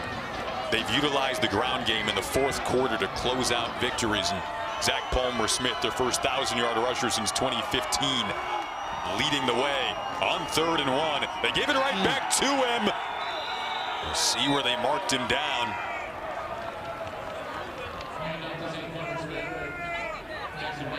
Now a Lehigh player down on the field. The medical staff immediately rushing out. We're going to go to break on 3rd and 1 after that last run. Official timeout for defensive end. Sidelines down on a knee. Unfortunately, the second time we've said that today. Matt Spatney went down in the opening half. Received good news that he is in the hospital out of precautionary measures and has movement in his extremities and is up and alert. But now another Lehigh injury that caused the medical staff to rush out very quickly.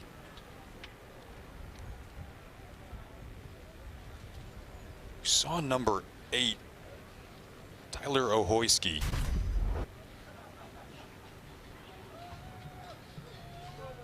Locked up right there with Parker Mitchell, number 76. And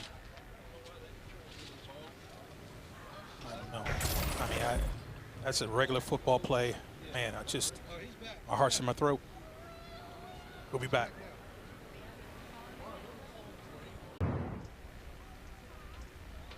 Welcome back to Richmond. Positive news that we have seen on the field is Ohoyski moving his extremities, still laying down, and they're helping him up onto the stretcher in that process. Again, in another somber scene down on the field. We did get shots of his extremities moving. Richmond down on a knee as well.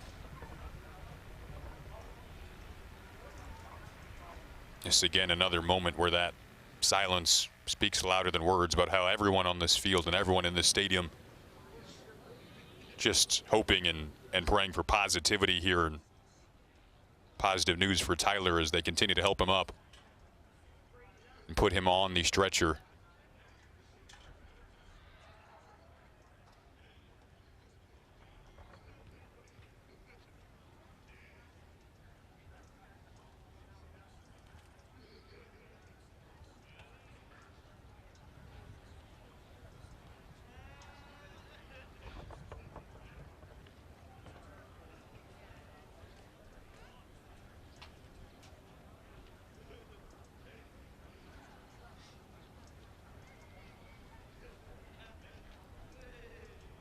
We're going to step aside again for a break here in Richmond.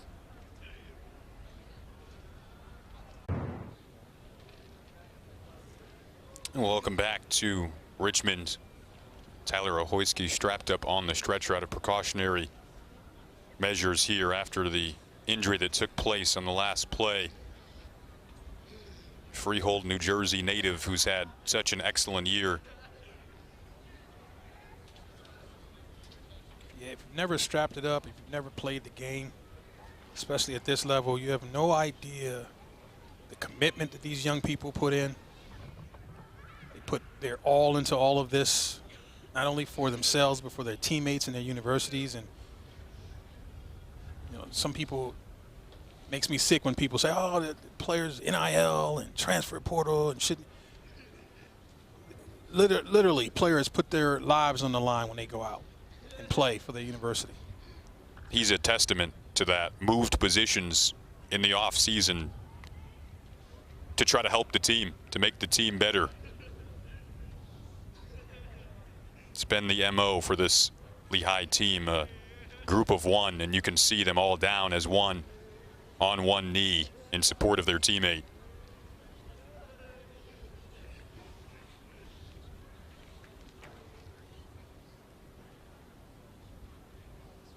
His nickname is Ocho. The Ludbar's teammates. That's how you get those nicknames, when you ingratiate yourself to your teammates and give you little monikers and all of that. Plays a stinger position for this defense. Sort of a hybrid player. Well,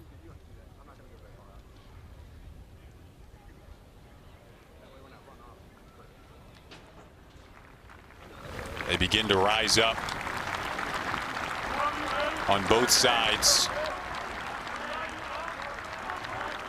As Ohoyski, who again we saw movement in his extremities, which was a very positive sign, of course, is taken off the field on the stretcher, and there is the fist that goes up. That's what you love to see right there. See, and again, the strapping down is precautionary. Just a mobilization to make sure there isn't any further injury on the way off the field. But just telling you right now, seeing that fist up gave me goosebumps. It did give me chills as well. The crowd reaction, the team reaction. Yeah, remember, these are brothers.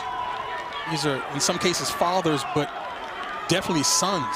They're families whose bellies are in knots right now seeing that. So just keep all of those thoughts and prayers, not only for him, but his family as well. Go back to them as a group in the summer, reading the book, Energy Bus, all about what's your energy, what's your why, and their why that they decided is brotherhood for Lehigh. And now you got to find a way to win on fourth down on both sides of the ball. This is This is college football, folks. All of a sudden emotionally shifting to a 4th and 1. They lofted up top for a Richmond touchdown. The deception to the run game, they go over top for a rare Sean Clark catch. And he's able to get the grab for the touchdown. Yeah, exactly 1 touchdown last season, and he just matched that now in the first round of the playoffs. And to me, this is all about Winston October.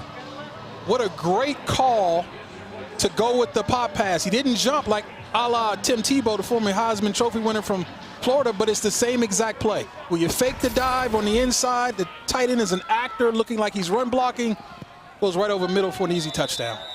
And for the first time today, a 2-possession lead as Richmond goes on top by 9 with 10:36 to go in the 4th. Take a look at the execution. The offensive line is selling run. That brings up the linebackers to make it an easier throw over the top, and Clark again has to be an actor. He has to act like he's run blocking initially, throw his man off, and just turn and look and whip your head around.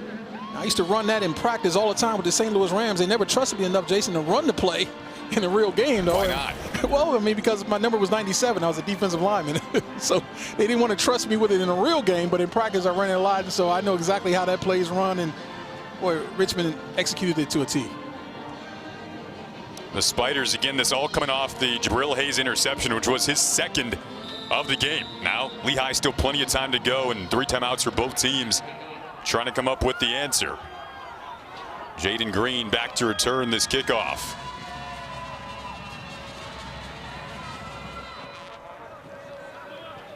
It's a kick that will roll out of bounds, so penalty flag comes out. Free kick out of bounds. Kicking team. The ball will be placed at the 35-yard line. First down. Again, Lehigh will bring out this offense for a group that is flipping the script this year from 2-9 a season ago to 8-3 this year. A 5-game winning streak under Kevin Cahill. We asked him, did you guys expect this? And kind of said, well, no, but we knew it was in us. And they're to a point now where, Cahill said we want to get this program back to where it should be. Won the rivalry, the oldest rivalry in college football, over Lafayette, 38-14 last week, claiming the Patriot League title, and now down 9 though. They had a 2-game losing streak in the middle of the season against Bucknell and Yale. Had to bounce back. Can they bounce back again right now, right here? It's a big run right now, right here. Jaden Green is gone. 65 yards. And that is how you respond. There's no other player wearing a white jersey that you'd love to get in the open field more than the freshman Jaden Green. And I called this early. As soon as he got around that corner, that's it. Forget about it. He's 500 meters, guys. You show me somebody who has an angle or is closing the gap, it's not going to happen. It's just too much speed. Wow. Could you have drawn up a better answer? In the blink of an eye, it's a 2-point game. This is inside zone. This ball is designed to go up inside, but that's a back that is running with his eyes open. And he's going to continue to slide to the next hole until someone shows up, and no one showed up. If you don't set an edge on the defense against anybody, you're asking for trouble, but against that track speed guy, you can forget about it. That's big time from the freshman from San Francisco. They call him the life of practice, the energy ball. Coaching staff was recruiting him. They first noticed his energy on FaceTimes. Then you feel it in person. You felt it on that run. Wow. About that. Social media has done more recruiting than a little bit nowadays, right? Yeah. Kids are getting recruited off of what they're posting. I got no problem with it. A 100-meter track runner in high school. Hit the jets there. Put on his track shoes. New game, just like that. That's not his first, just big play of the season. He ran for 147 yards earlier this season against Furman, so he's had some success. This is a group with two guys over 600 yards rushing on the season, Green and Yoder. 9 rushing touchdowns. That's number 10. This first round matchup has not disappointed. Richmond and Lehigh, 2 points separating these two schools. 10:25 to go in the fourth quarter. Two incredible academic institutions with excellent football programs. Long histories dating back to the 1800s for both programs. What a game it's been, full of emotion, full of twists and turns. Lehigh fans that have traveled liking the pushback there against Zach Palmer-Smith. And look at the energy in the defense. Momentum is a very fickle thing, but it is 100% real. And that big play has energized the sidelines and, like you said, the fan base of Lehigh. Returning to the playoffs this year for the first time since 2017, having won a playoff game since 2011, the Lehigh sideline. Richmond trying to get back to the second round. Tough throw into traffic. Incomplete. And now 3rd and 8 coming up for Richmond as the momentum flips again. I don't like the decision by Coleman. Sometimes you never go broke, take the profit. Hit the underneath guy. Why are you throwing in a triple coverage? One of your best players, Palmer-Smith, is open, on the move. Don't start pressing now. Stay within yourself. Take what the defense gives you. Now you're setting yourself up for 3rd and long. Lehigh brings 5. Pressure picked up. Dart over the middle. Was it complete? That is a low throw. Incomplete. They were looking for Robert, who's a really good 3rd down target at the tight end position. But yeah, this pass was incomplete. Yeah, that's unfortunate because in that situation with that much space, you say this has got to be a completed pass. Steps into the throw. The ball dives on him, but that's very catchable. Matt Robert, we've seen him make plays way tougher than that. You got to go and make that catch for your quarterback. He just flat out dropped it. Peltekian and Jamie are both back to return this punt from Tressler.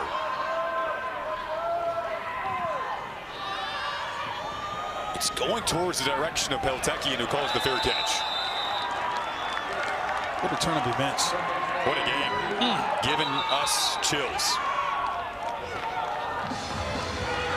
Again, that was a wide open receiver. The ball was lower than it should be. Don't get me wrong. It wasn't the best throw by Coleman, but Matt Robert, best hands on the team. They think he has an opportunity to play in the National Football League. That's a catch he's got to make in this situation. There's no doubt about it. Back comes Hayden Johnson, freshman, in his first playoff start. You're the Richmond Spider defense. You've got to find a way to respond now. It's your time now to land a haymaker. Sack calls, fumble, big hits, something to get some momentum back on your side. Jabril Hayes has 2 interceptions for the Richmond defense today. It was Green who had the big run on the last drive of 67 yards to pull Lehigh within 2. They went back to him.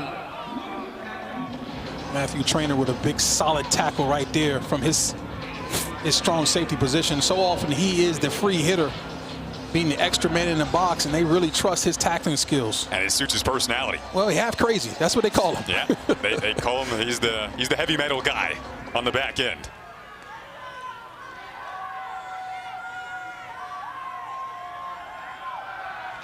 Pressure comes in for the first time today. Grant gets home.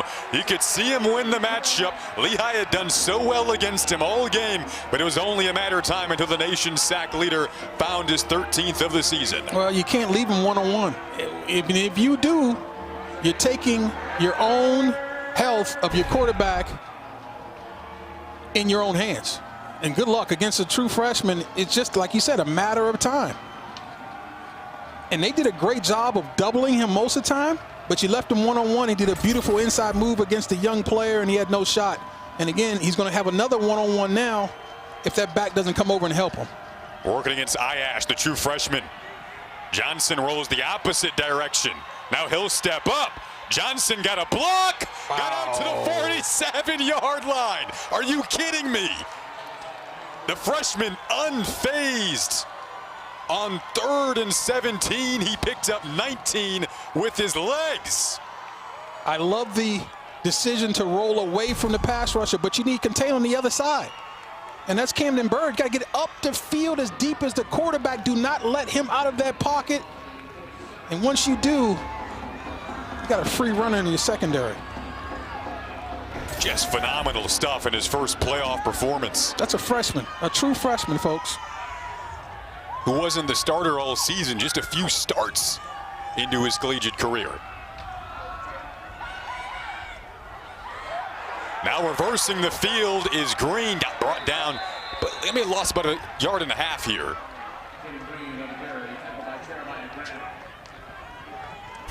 Love the pursuit. Again, it's all cluttered up. Nobody wraps him up, so he's going to keep running. But look at the pursuit angles. Nice job there by Grant, showing he's not just a pass rusher. But when that motor's running, he is tough to deal with. The name of the game has been trying to run away from number 2. That's what Hayden Johnson did on that 3rd and 17. Most important part of the game, though, he's starting to show up, starting to impose his will on that freshman and on this entire offense. Sun beginning to set on a game that's felt very cinematic. 6:35 to go in the 4th. Now the roll from Johnson, same direction across his body, has Jamil, scotch free, beat a man inside the 20, trying for the end zone. Lehigh goes back in front, 54 yards.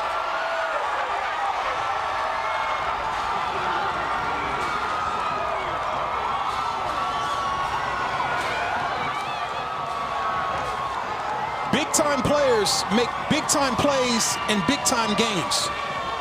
And Jeffrey Jamil is a big-time player. They're going to find a way to get him the football, because when you do, good things happen, and you saw his ability to catch and run after that catch. Another portion of this 4th quarter chapter has been written in what's turning out to be a thriller. And now Lehigh keeping Hayden Johnson out here with Jaden Green to go for 2. Double pass. Out, double pass. Incomplete. So it remains 20-16. And we're looking for the 6-point lead. Remains 4. So when you're going to throw the ball, you got to have a plan to block number 2. There's the double team with the back and the young freshman. That gives the time now for the quarterback to manipulate the pocket and find an open man. So you got the double. Now this right here, this is all Hayden Johnson, and just the feel, keeping his eyes downfield, throwing a late across the middle, across his body. The book says don't ever do that, and the freshman got away with it though, because he has like standing poise and he's got some arm talent to go with it, and obviously short pass, long touchdown, because Jeffrey Jamil is a big-time player. I like the plan. Yeah. Excuse me, Jason. I like the plan, though. Take care of the All-American Jeremiah Grant. Have a plan for him. He's starting to become a problem and wrecking your game plan. They took care of him, and then the rest of it was all on the talent of their players. Can't get over the poise in the 3rd down throws. That, I mean, it's been incredible under pressure. The scramble before that. The scramble before that, 3rd and 17. Yeah. Lehigh fans have not sat down in that entire drive. Well, it's keeping them warm, too. Don't forget that. This is true, too. So now, can Richmond respond? 6:21 to go. Potentially an alley that's shut down here for Garcia, their speedster.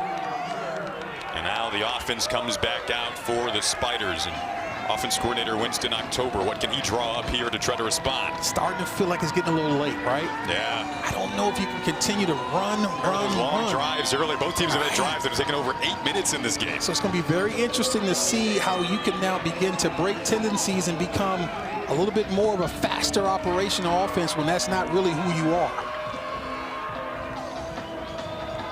Winston October, who played for Richmond, lost a playoff game in 1998 to Lehigh by 1 point as a player.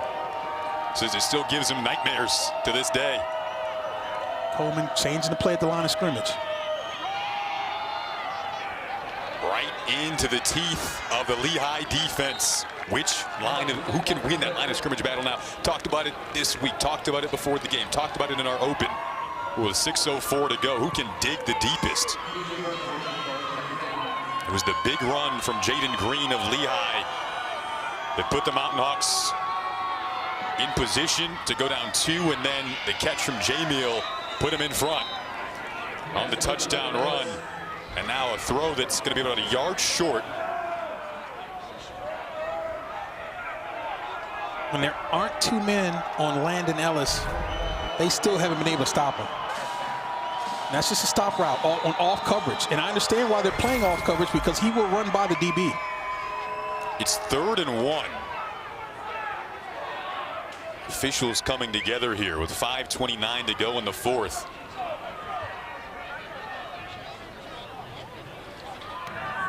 The ruling on the field is that the runner was short of the line of the game. Richmond has called a timeout to challenge the ruling on the field. Interesting. Big call here and a big decision on the challenge. The question is, was it worth it? Well, I guess we're going to find out in a second, but I mean, it's 4-down territory anyway. So I'm not 100% sure this is worth it. Obviously, this is a very important part of the ball game, and you want to get every first down you've earned, but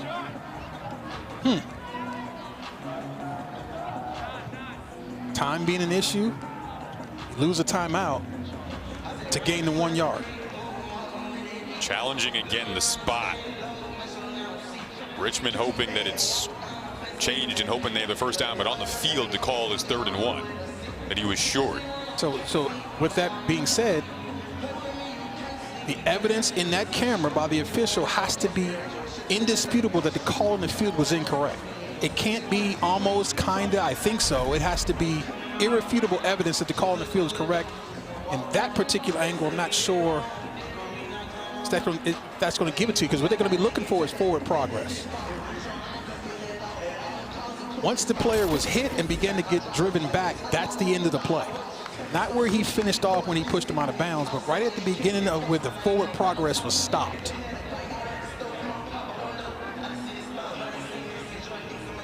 Russ Huseman anxiously awaiting the decision of this call. There's the first down marker there. Look where the ball is, and then he starts to go back. I don't think he can overturn it. The ruling on the field stands. Yeah. Richmond is charged a timeout and has no more challenges remaining. As you heard it, no more challenges remaining, and charge the timeout. So again, it's easy for me to say after the fact that it wasn't worth it, but I didn't think it was really worth the challenge before we found out the outcome. Because again, you're asking for 1 yard when you need all the yards to score a touchdown to win the game. Yeah. And you need that timeout. And you need the ability to challenge later. So now 3rd and 1.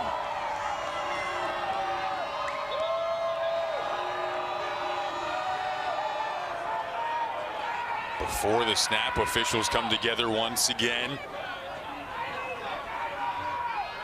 Looks like they'll line it up now. Jason, I think you got to run the football. You got ZPS in the ball game. You got this offensive line. They do just that, and a hole breaks through to the 2nd level. Goes Zach Palmer-Smith, dragging tacklers with him to the 40. Not GPS, ZPS, but I will lead the way. No need to get cute. No need to try to figure it out. Number 9 is your answer behind this offensive line, and look at him find it. Comes backside on that great cut. And look at his ability to break tackles. We talked about that. His contact balance is elite. His 6th 100 rushing yard game of the season. Now downfield. They might have a touchdown if they connect. Oh, but it's incomplete. There was broken coverage on the back end, and Garcia was streaking free. So many times we've seen multiple spider receivers behind the defense or wide open and not getting it done. First of all, look at number 9, Palmer-Smith, step up and give his quarterback some time. This should be a touchdown. There's no question about it. And I'm not sure if he lost the ball. I don't know what, but you got to track that, slow yourself down a little bit, and make an easy basket catch, and I'm not sure why he couldn't get it done. My goodness. And remember, a field goal, of course, doesn't do it here. That's right. 4-point game. Over the middle. That is held onto in traffic by Ellis. They'll have to be in a hurry, Jason. They've got plenty of time. 4.5 minutes. And remember, you still got the 2-minute timeout, which is new in college football. That'll be very helpful as well.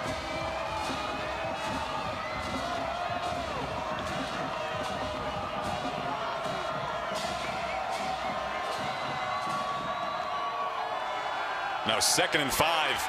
Coleman over the middle, and that is broken up by Dowd. Jackson Dowd, 53 tackles on the season, comes up with the big pass breakup there. Talked about playing that rover position, so he finds himself in space a lot. First of all, look at the eye black. You know he's ready for war, but I like the play on the ball there. Now that leaves a 4th down, a very crucial decision right here. Obviously, you're going for it. It's 3rd down. They had 4s up initially. Well, the down markers say 4. The down marker at 4. In the stadium, they have it at 3rd and 5, and now timeout is called. Lehigh calls timeout. Yeah, this is interesting. Charge timeout. Lehigh, they're first. 30-second timeout. You're right, Tioka. Down in the field, it should be 4th down. No question. And 5 here. And in the stadium right now on the scoreboard, they had 3rd and 5 with 4:09 to go. But most importantly, down in the chains, they've got the 4th down and 5. So I don't think running the football is an option here. This is an obvious pass situation. And if you're Richmond, you got to understand that the pass rushers for Lehigh aren't there. And so Coleman needs to understand he doesn't need to speed himself up. He should have time. This offensive line is held up with their pass blocking. Feel the rush, don't look for it. Oh, 4th down. That is broken up once again. Excellent play made by Bryson Edwards. I'm talking blanket coverage. And watch the physicality at the catch point by Edwards. Again, in a zone drop, playing hook to curl. And look at him get that ball out. Boy, that's how you do it. Matt Robert trying to hit Robert in the curl. And I understand why you're going to a very dependable tight end, but defender was having nothing of it. They moved Edwards to inside linebacker, where he's more suited to play this year, and came up with a play that he's hoping seals the deal, but plenty of time to go in this one. 4:05 and 2 timeouts, and the 2-minute timeout for each team here. So this Richmond defense now just trying to answer the bell, get a stop, and get your offense back out there. So this is the dilemma that every offensive coordinator in this situation is into. Talking about Dan Hunt of Lafayette. We understand the entire stadium knows we want to run the football and run clock. Do I sneak in a play action pass and try to get an easy 1st down to open this thing up and possibly win the game? Obviously, if you do that and it's incomplete, clock stops. Or tip ball interception. I say you run this football. Do not put it at risk. Play the percentages. Run the ball. Work the clock. Force hopefully at least 1 timeout to get used. Creeping up on 3 minutes. Lehigh hasn't won a playoff game since 2011. They're up 4 in crunch time here and moving the pile ahead with this offensive line that fittingly has had what they call the 180-degree turn this year. Been the most improved group. Can they be the ones to help eat up that clock that you mentioned? They've done it throughout the course of the game. Interesting decision by the Spiders not to use one of their timeouts here. They're going to let it run. And so 3rd and 1.5. A 1st down here will be critical for Lehigh's ability to win this game. Biggest 3rd down of the game so far.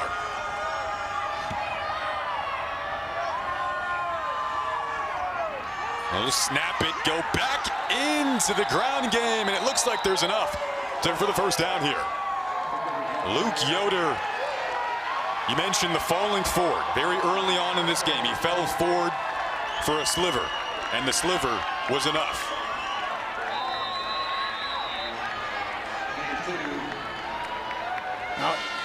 And it looked like to me that the Spiders were not going to call timeout. And I'm not sure why they waited so long. They let at least 15 seconds run off this clock, Jason. I mean, if you're going to call timeout, you call it right after the play. It looked to me they were going to allow it to go to the 2-minute timeout, which I was going to bring up. But, man, they let about 15 seconds run off this clock. It's at 2:20 now.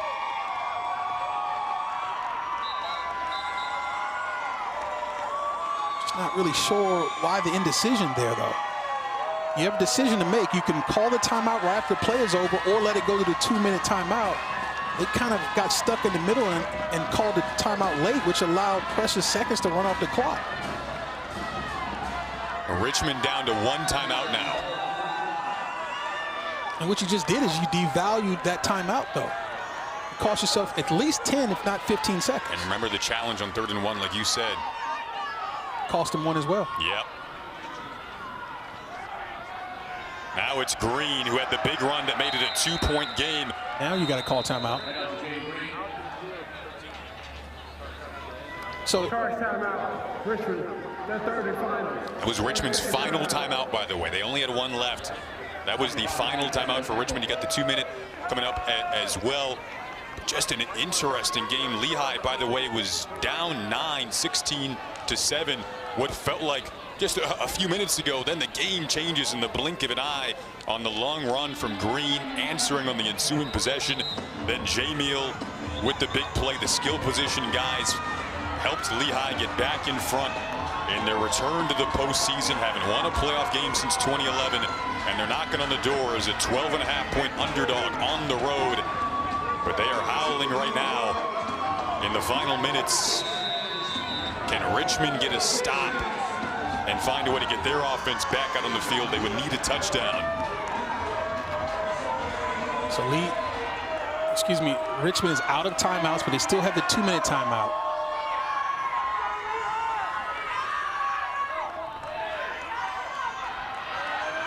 Go the opposite way. Really good tackle out on the edge there. Nice play from Galloway, who comes around, the 5th-year senior, trying to extend this season and extend his career for Richmond. Man, Mr.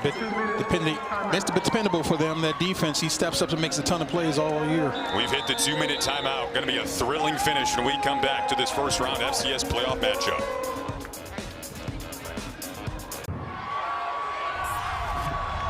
Welcome back. You're watching the FCS football playoffs on ESPN+.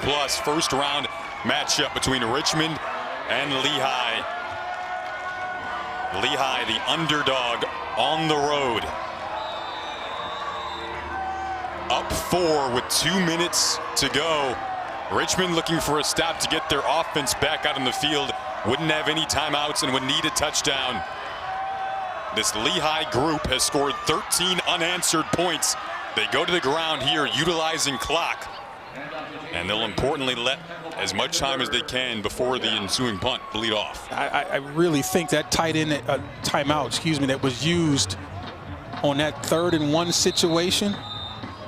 Boy, Richmond would love to have that back right now.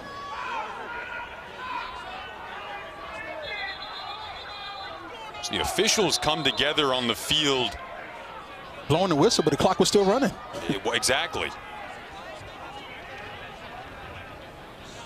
It's at 1:33 right now in the stadium. They're going to have to put at least 3 to 4 seconds back on the clock. Please set the play clock to 1 minute and 52 seconds. The game clock to 1 minute and 52 seconds, and the play clock to 40 seconds. The clock will start on the ready for play signal. Wow. That's significant. That's a break for Richmond. And if I'm Lehigh, I'm hot right now. I'm trying to figure out why that much time was being put back on the clock. And coaching staff kind of puzzled on the sideline. And now there's that ready-to-play signal, so it's moving again. Yeah, and so with them resetting the play clock, though, that helps. The play clock, though, that's exactly. Right. It is a fair reset with that play clock resetting. And it's still at 28 seconds, by the way. And there's no need to take a delay of game here. If you're the punt team, you want to punt, you want to snap this ball with 2 seconds left on the play clock.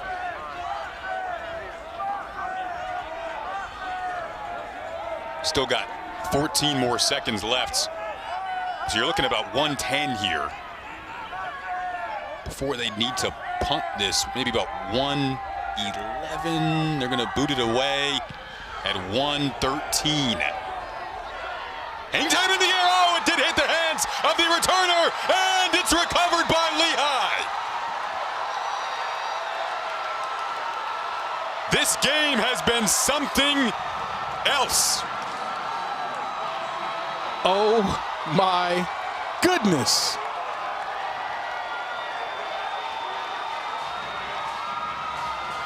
The routine has not been the routine today. The woman on the field, the ball is marked by the receiving team. recovered by the kicking team. Punt got away. He's up under it. Lehigh. And to the last second, Jason, he turned his body to the left. You want to stay square as a punt returner. See him kind of turn his body, and then those elbows are out. You want to squeeze those elbows in so that the ball can't squirt through. My goodness, I guarantee you he's fielded so many punts in practice. You get in the game, and sometimes things like that happen. Victory formation now for Lehigh after it slipped through the hands of Vini, and this opportunity was slipped through the hands of Richmond, and Lehigh on the road will score 13 unanswered in the fourth quarter. They trailed by 9. They trailed by 2 possessions. They went through emotional ups and downs with multiple brothers being injured. And Spatney and Ohoyski kept fighting through the emotion. It's Perry kneeling it down, and Lehigh is gonna win a playoff game for the first time since 2011.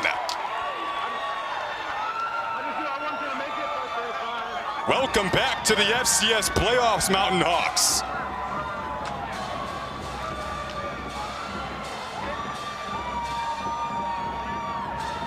An incredible turnaround That is the end of the for game. Kevin Cahill in this Lehigh program.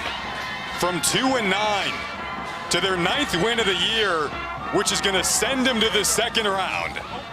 So many things against the playbook. You're not supposed to go 2-9 and then the next season win your conference and go on the road and win a playoff game with a true freshman quarterback. But with this Lehigh squad, the 2024 Lehigh squad, the book doesn't matter. Kevin Cahill and his staff have done a tremendous job of preparing this football team.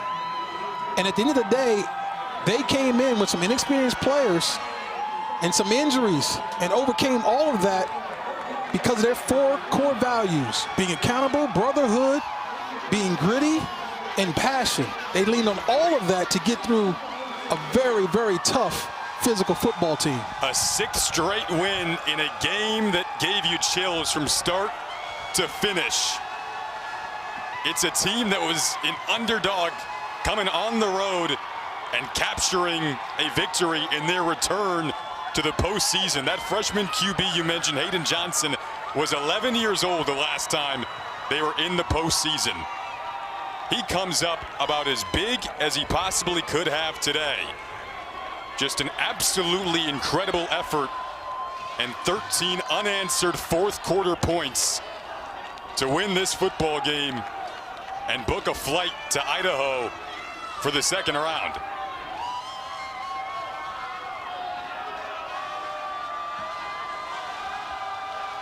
Absolutely incredible, this game. Kevin Cahill sharing the emotions with his fellow coaches, with his players, with his family, with his brothers.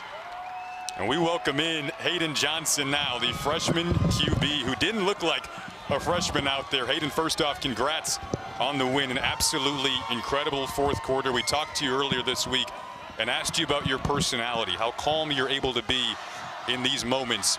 And Hayden, if you're hearing us right now, what led to the calm that you displayed in the big moments down the stretch?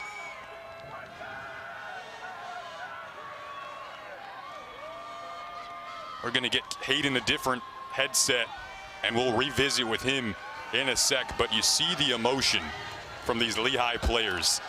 They were doubted to begin the year.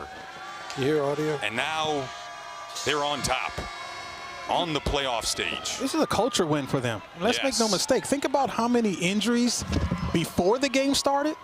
They were out there. Mike linebacker, their starting left tackle, out. They lost multiple guys during the game. None of it seemed to matter.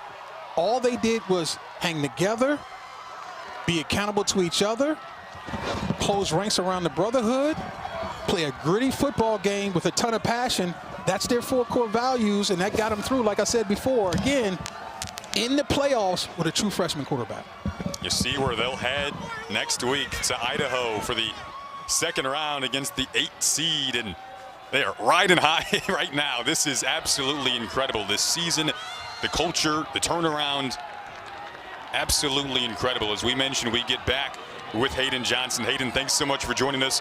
Congrats on the win, first off. We talked to you earlier this week about your poise, your comfort, your calm as just a freshman. You didn't look like a freshman today.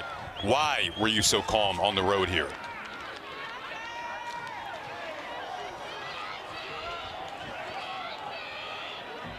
They're unable to get Hayden, but he will get a chance now to celebrate with his team, which he deserves, and these fans deserve for Lehigh. Really an incredible road win, one of the best stories in college football. This is why we love the FCS playoffs, folks. I mean, this is it. This is what you sign up for when this time of the year rolls around. It's Lehigh coming in here and getting the upset win, and they'll head back out on the road next week to play Idaho. For our outstanding crew in the truck, you guys were phenomenal all afternoon into this evening. That was so fun. Tabitha Jackson, my friend, that was great stuff. Love it, man. Playoff football doesn't get any better than that. College football in general, but playoffs is something special. It's the best. I'm Jason Ross Jr. saying so long for our team. Lehigh wins a thriller on the road, and they'll punch a ticket to the second round.